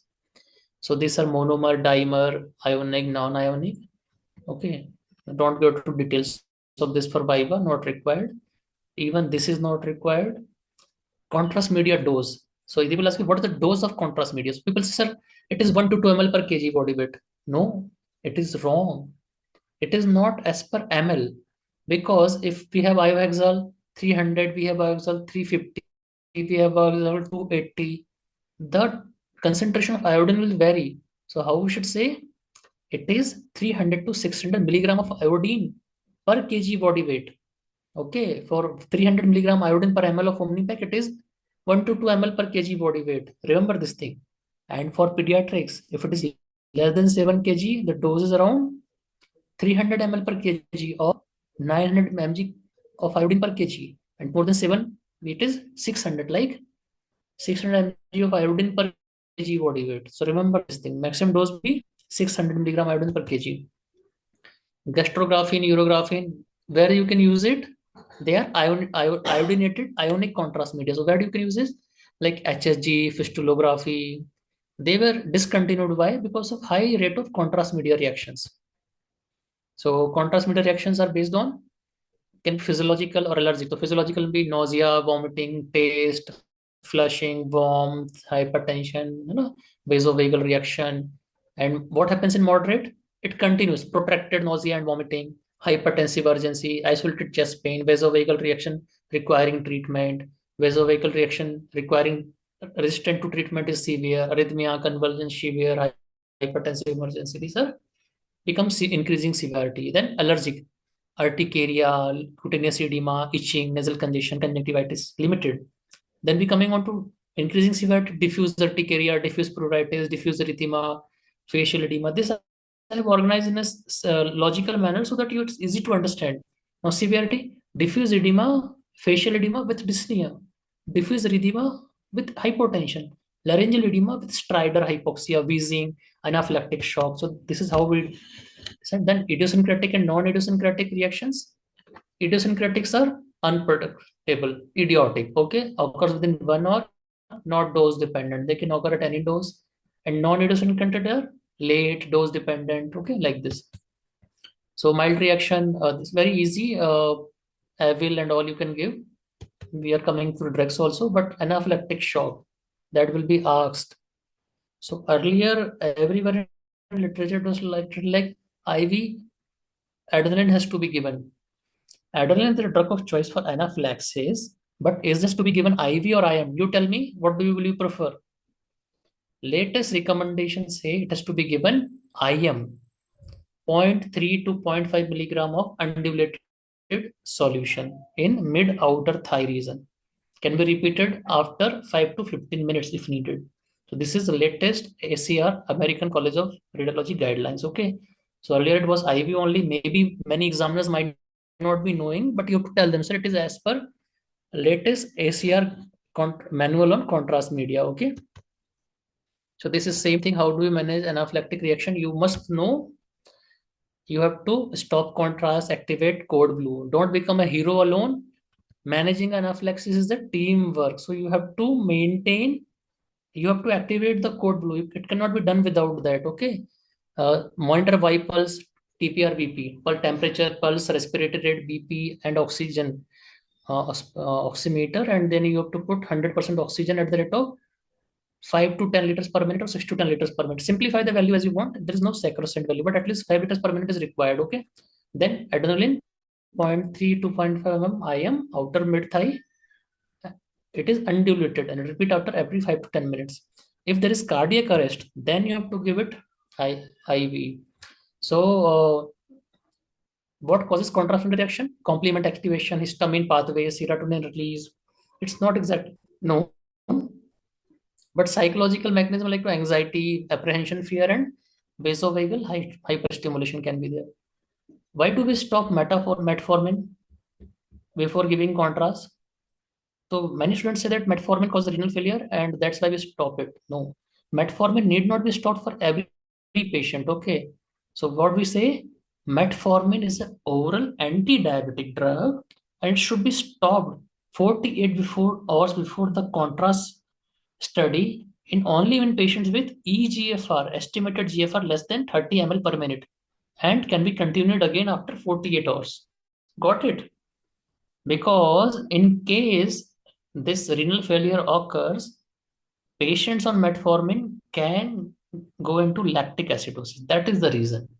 It doesn't cause renal failure. The renal failure is already there. It can cause lactic acidosis. Okay. In the other patients, it can be continued normally. So how do you calculate the eGFR? By using MDRD formula. Okay.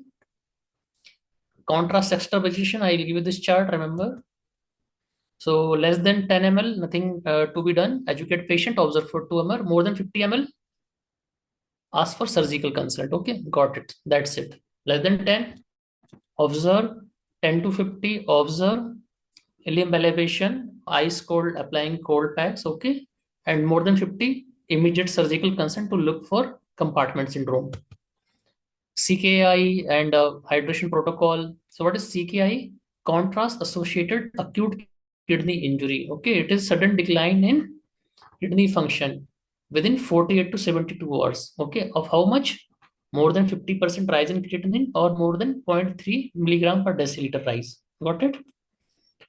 And what is the prophylaxis? Prophylaxis has to be done when eGFR is less than 30 ml per body minute per body surface area. Okay. So how do you calculate eGFR? By using MDRD formula, modification of diet in renal disease. Okay. So this is like less than 30, very high risk. So avoid contrast and consult, and hydration may be essential. So what is the hydration protocol? You admit the patient one night before and start giving 1 ml per kg body weight per hour of hydration or normal saline, 12 hours, 6 to 12 hours pre and post after the procedure. Okay.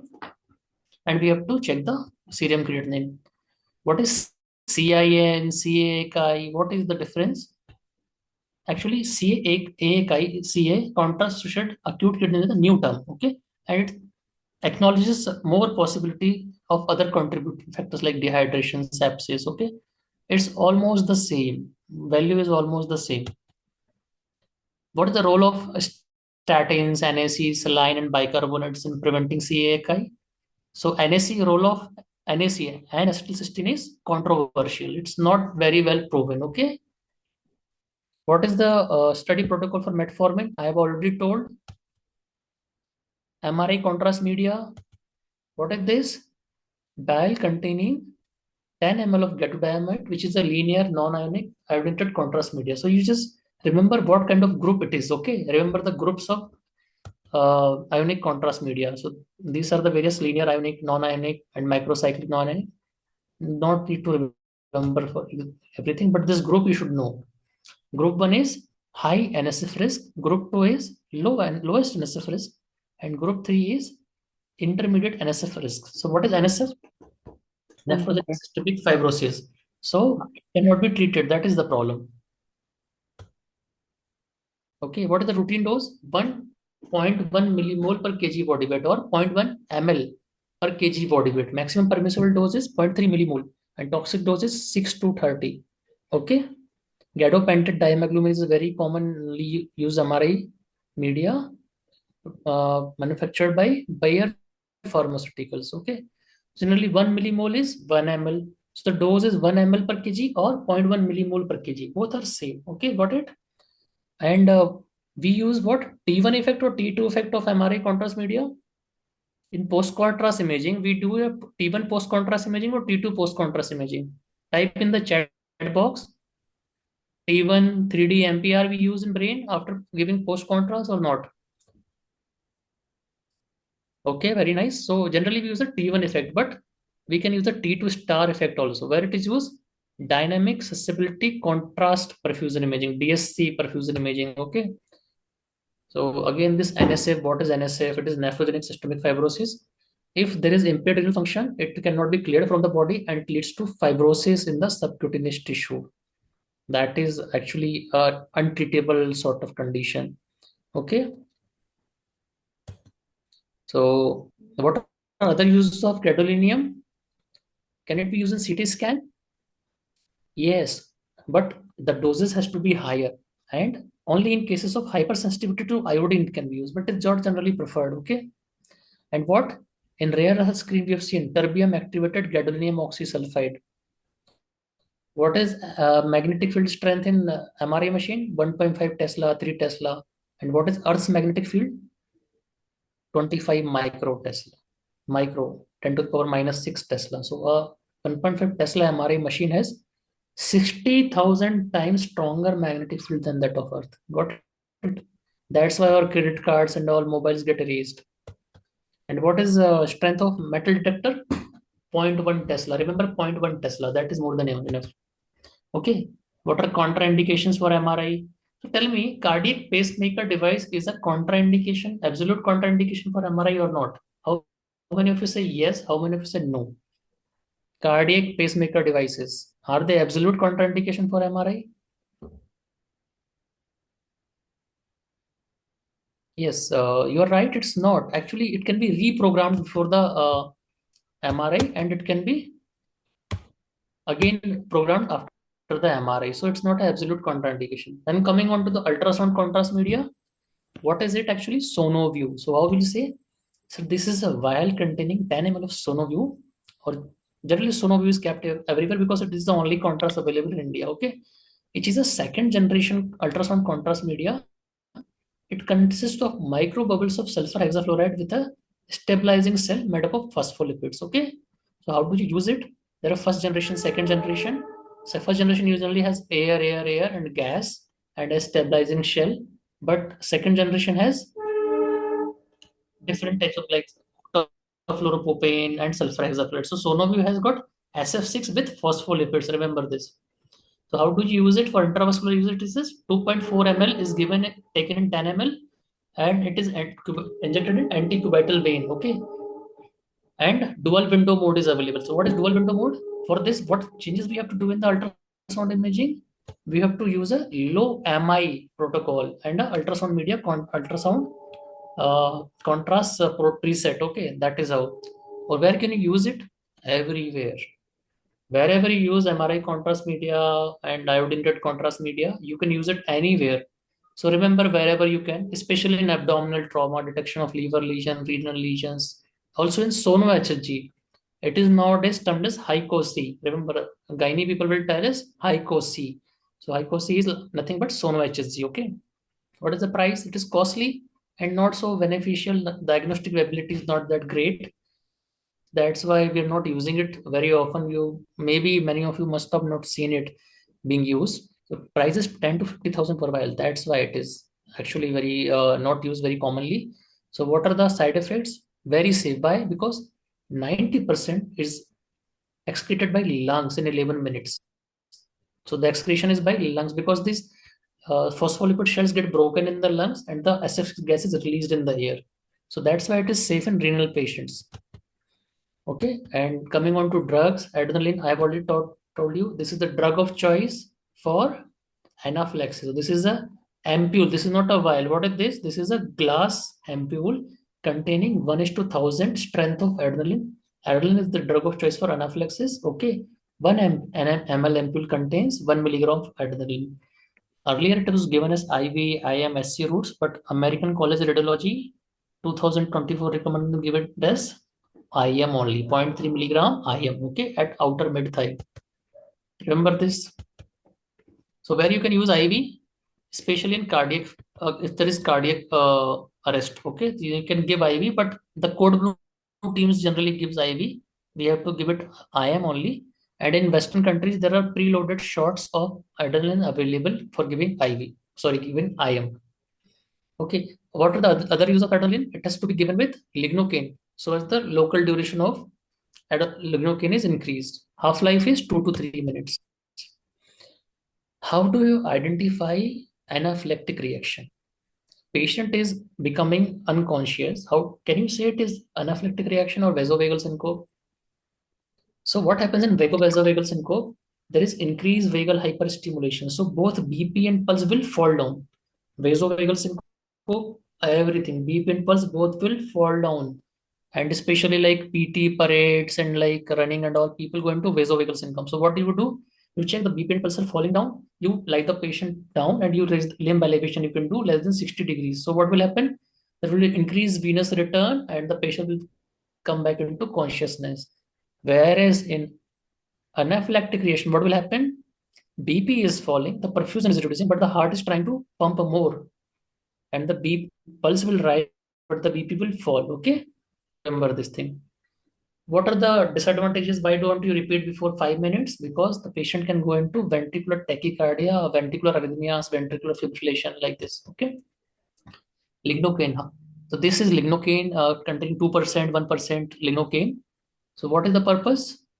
It is a local anesthetic agent. Before every interventional procedure, you have to give local lignocaine. How does it work? It prevents and inhibits conduction of nerve impulses by prolonging inactivation of sodium channels. If you don't remember so much, let's say by prolonged inactivation of sodium channels. Write this. What is Xylocard? It is lignocaine without preservative. Okay, it is expensive, but once open, it has to be used in 24 hours, especially when we have previous history of allergy with the lignocaine. Normal saline, it is a 500 ml bottle containing 0.9% normal saline isotonic solution. Okay. Distilled water, where do you use distilled water? For reconstitution, hydrocortisone solutions, etc. And for nebulization solutions, etc. And hydrocort, it is a long-acting steroid. So hydrocortisone, does it have any role in anaphylactic reaction? Tell me yes or no. Yes, Dr. Aarti, Dr. Sushma. Does it have any role in anaphylactic reaction? Yes or no?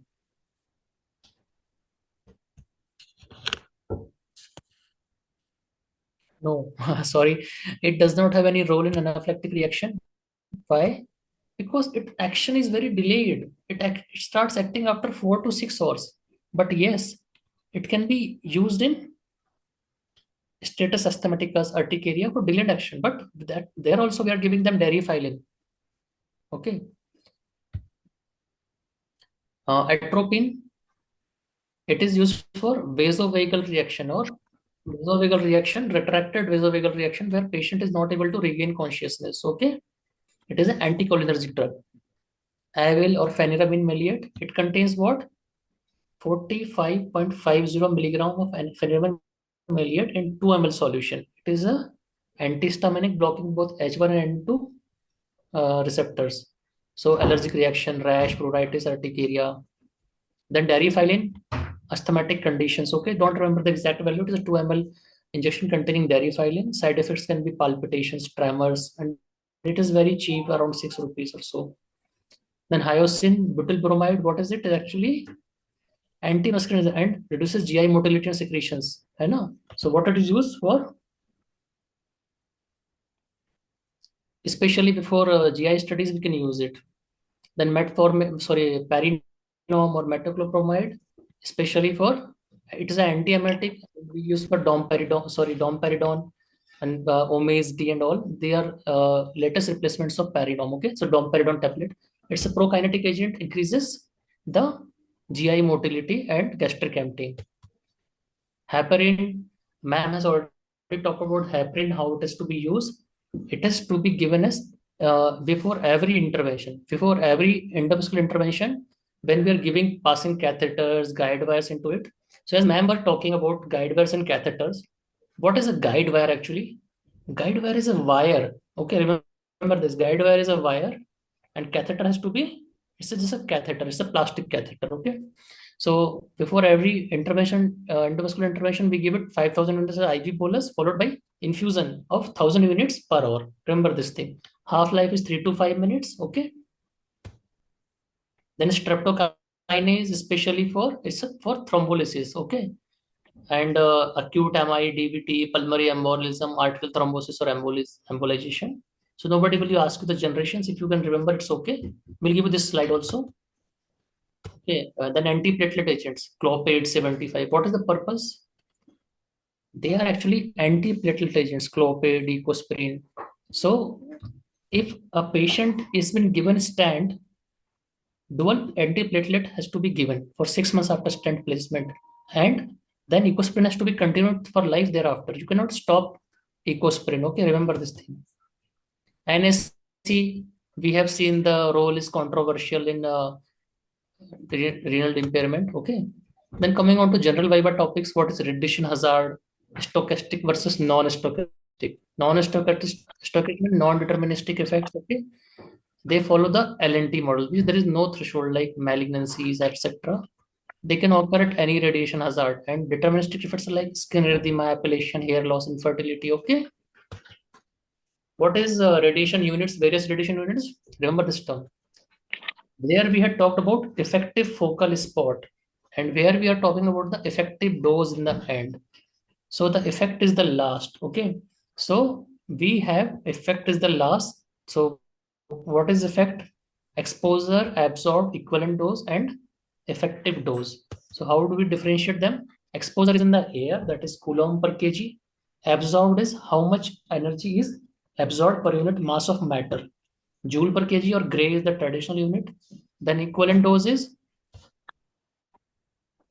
radiation weighing factor. For X-rays it is 1, and for others it is alpha rays it is 20.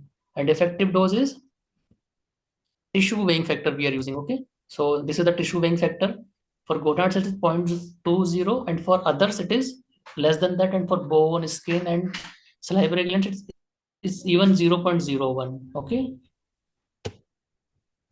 those public exposure and this occupational exposure, we already talked about it. X-ray radiation dose investigation level, we talked about it. This chart I will provide you. Chest PA view. What is the radiation dose for chest PA view? In previous books, it was written 0.02 millisieverts, but ACR dose reference card, it is mentioned as 0.1 millisieverts. Okay, and for CT chest it is 7 millisieverts. Okay, remember this. Background radiation is, as per ACR, it is 3 millisieverts per year, and in coastal areas of Kerala and Tamil Nadu, it can be even up to 50 millisieverts per year due to gamma and radon radiation. Okay, what are the principles of radiation protection? Justification, optimization, limitation, and cardinal principles are TDS, time, distance, and shielding. So this is how time, we reduce the exposure time distance, we increase the distance, and we shield the X-ray tube, the room, the patient, the radiation worker, like this. ALARA and LRP. LRP is in UK and rest of the world. ICRP, it is ALARA. What is DLP? It is dose length product. Okay, what is dose? DLP, it is a multiplication of CTDI volume into length of a scan in CT scan. At the end of every CT scan, you get this DLP quantification by the machine itself. What is 2 mm lead equivalence? This is must know. For radiation shielding, what is 2 mm lead equivalence?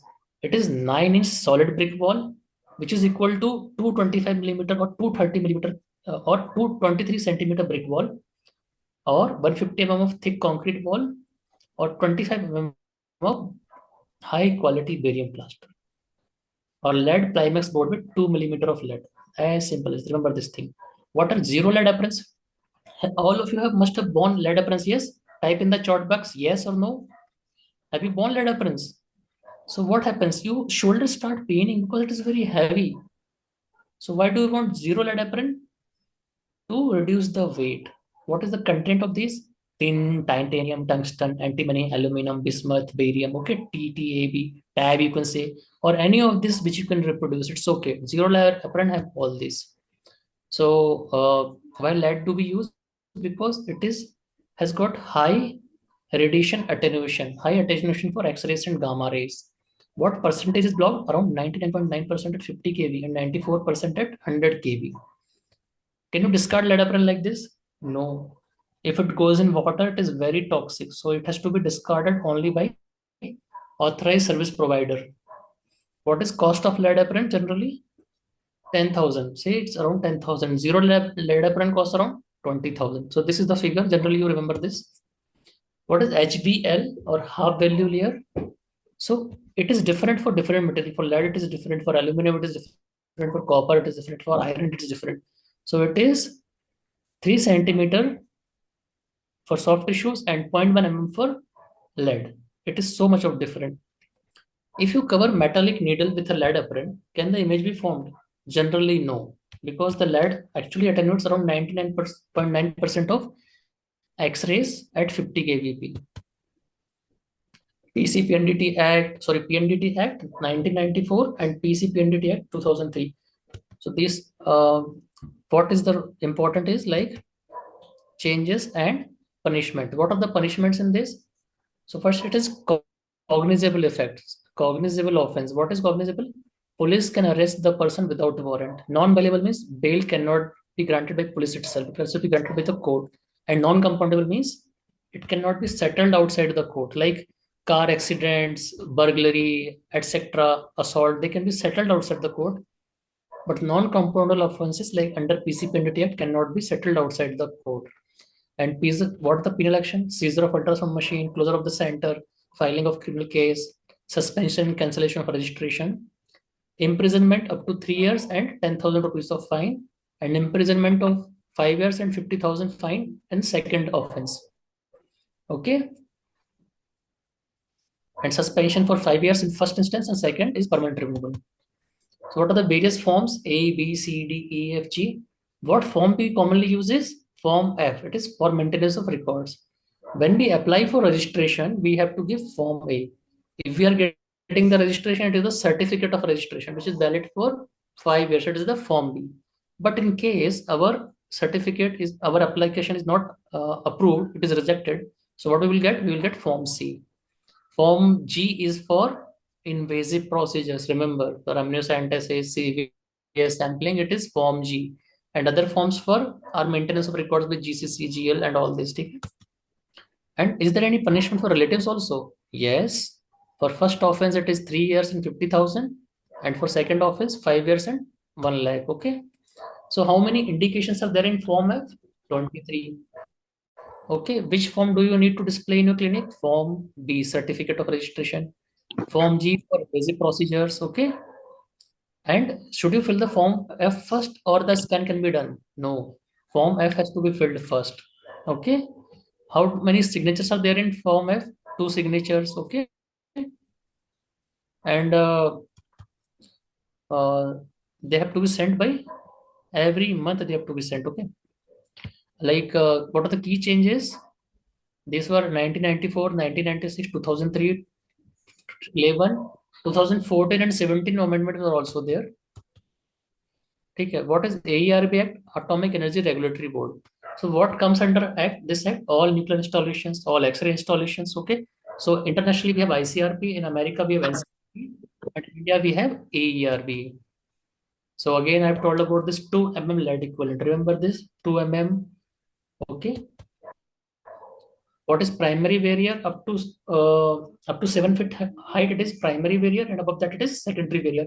So you need 1/16 inch of lead and 1/32 inch of lead with around uh, some overlapping. Okay. And AERB, what is its purpose? Like, if I want to manufacture an X-ray machine, I need to have a design certification of it. Then we need to obtain NOC. We want to establish our own center. What we need to do? We need to have approval of the layout, registration of the X-ray equipment, commissioning of the X-ray equipment. Then inspection of the installation will be done. Then certification of RSO has to be done. And decommissioning of X-ray equipment cannot be done like this. If your machine is not working, you cannot throw it in the garbage. You have to have the decommissioning certificate. So what is the X-ray room, minimum room requirement for X-rays is 18 square meters, CT scan 25 square meters, IR 25 square meters, mammography 10 square meters, DEXA 15 square meters, and OPG 13 square meters. What is eLORA? It is actually a website of AERB. It stands for e-licensing of radiation applications. Okay. So there where you have to register your institute and declare your equipments and all. So who can become a RSO? Even a non-medical person can become a RSO after doing a certificate. Okay. MBBS, MD, BDS, MDS, anybody can become a RSO. What is HIS? Hospital Information System. It is actually a software for a patient management. Okay. What is RIS? It is a type of HIS for radiological systems. It does not have images, but what is PACS? It can save, retrieve, and transmit images also. So this is a very good diagram of PACS, a PACS server. Also, you can connect it to a PACS cloud also, and various workstations, CT scan, MRI, all can be connected. Coming on to the ultrasound probe, it works on the principle of what? Piezoelectric effect. There are materials like lead, zirconium, titanate, which generate ultrasound waves when when current is given to them, and when this energy comes back to them, they again create energy. So they are transmitters also as well as receiver. Okay. So we have PZT crystals. So what are the various types of probe? You know all types of probe. Most common is convex. Then linear is having a higher frequency. But what is the disadvantage of linear probe? Reduced penetration. We cannot have a higher, deeper. We cannot study the deeper structures with a linear probe. Then endocavitary echo probes are also there. Echo probes are small footprint probes or phase array probes. Now ultrasound gel. Everybody is asked about it. Everybody.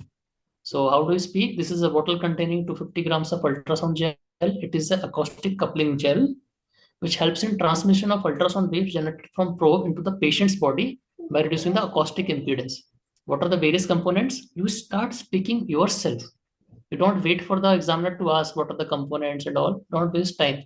So it's like PET CD, polypropyl glycol, EDTA, trolamine, carbomer, distilled water like this. Then there are preservatives like methylparamine, and there are coloring agents like erythrocin or iocin blue. Okay, so this is like this. All you can, everything is there. What is the purpose of this? I will share this slide with you. So how do you make a ultrasound gel?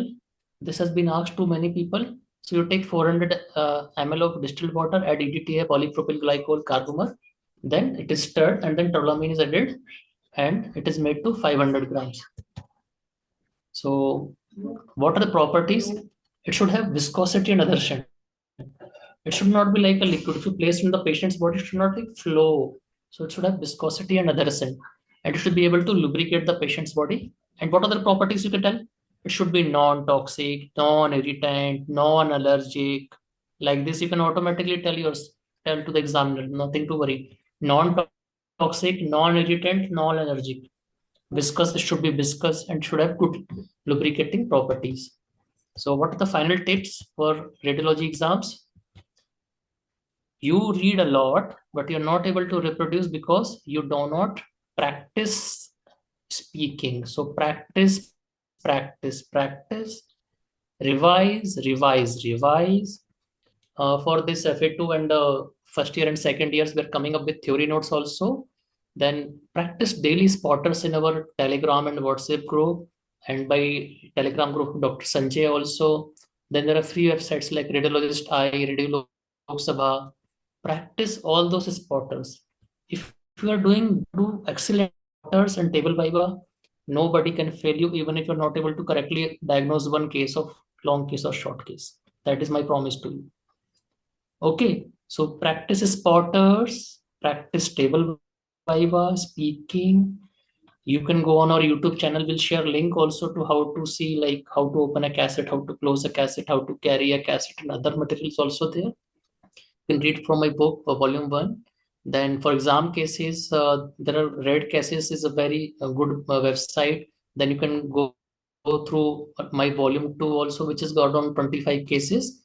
And for OSCE, we had volume 3 and Radio Focus is also a very good group for OSCE. These are my references. Thank you so much for your overwhelming support to both of my books.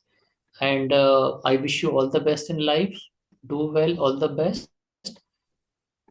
And thank you for listening to me for such long duration. I hope it was interesting and I could make some difference in your level of understanding of all these facts and table vibe. So thank you, sir, for this wonderful lecture for enlightening all of us, sir. Yeah, most welcome to all of you. And if you have any queries, please post in the masterclass group. I will be happy to answer them tomorrow. It's already very late tonight, but sorry for the technical glitch. And I will always prefer to help you all whenever you want. You can WhatsApp me your queries, your doubts, your problems, and feel free as an elder brother about me. I don't get angry generally, so don't bother. You can ask for any type of help. I would love to help wherever feasible. Thank you so much. Thank you and good night. All the best for your FA2 exams and final radiology practicals. Thank you so much. We can end the meeting now.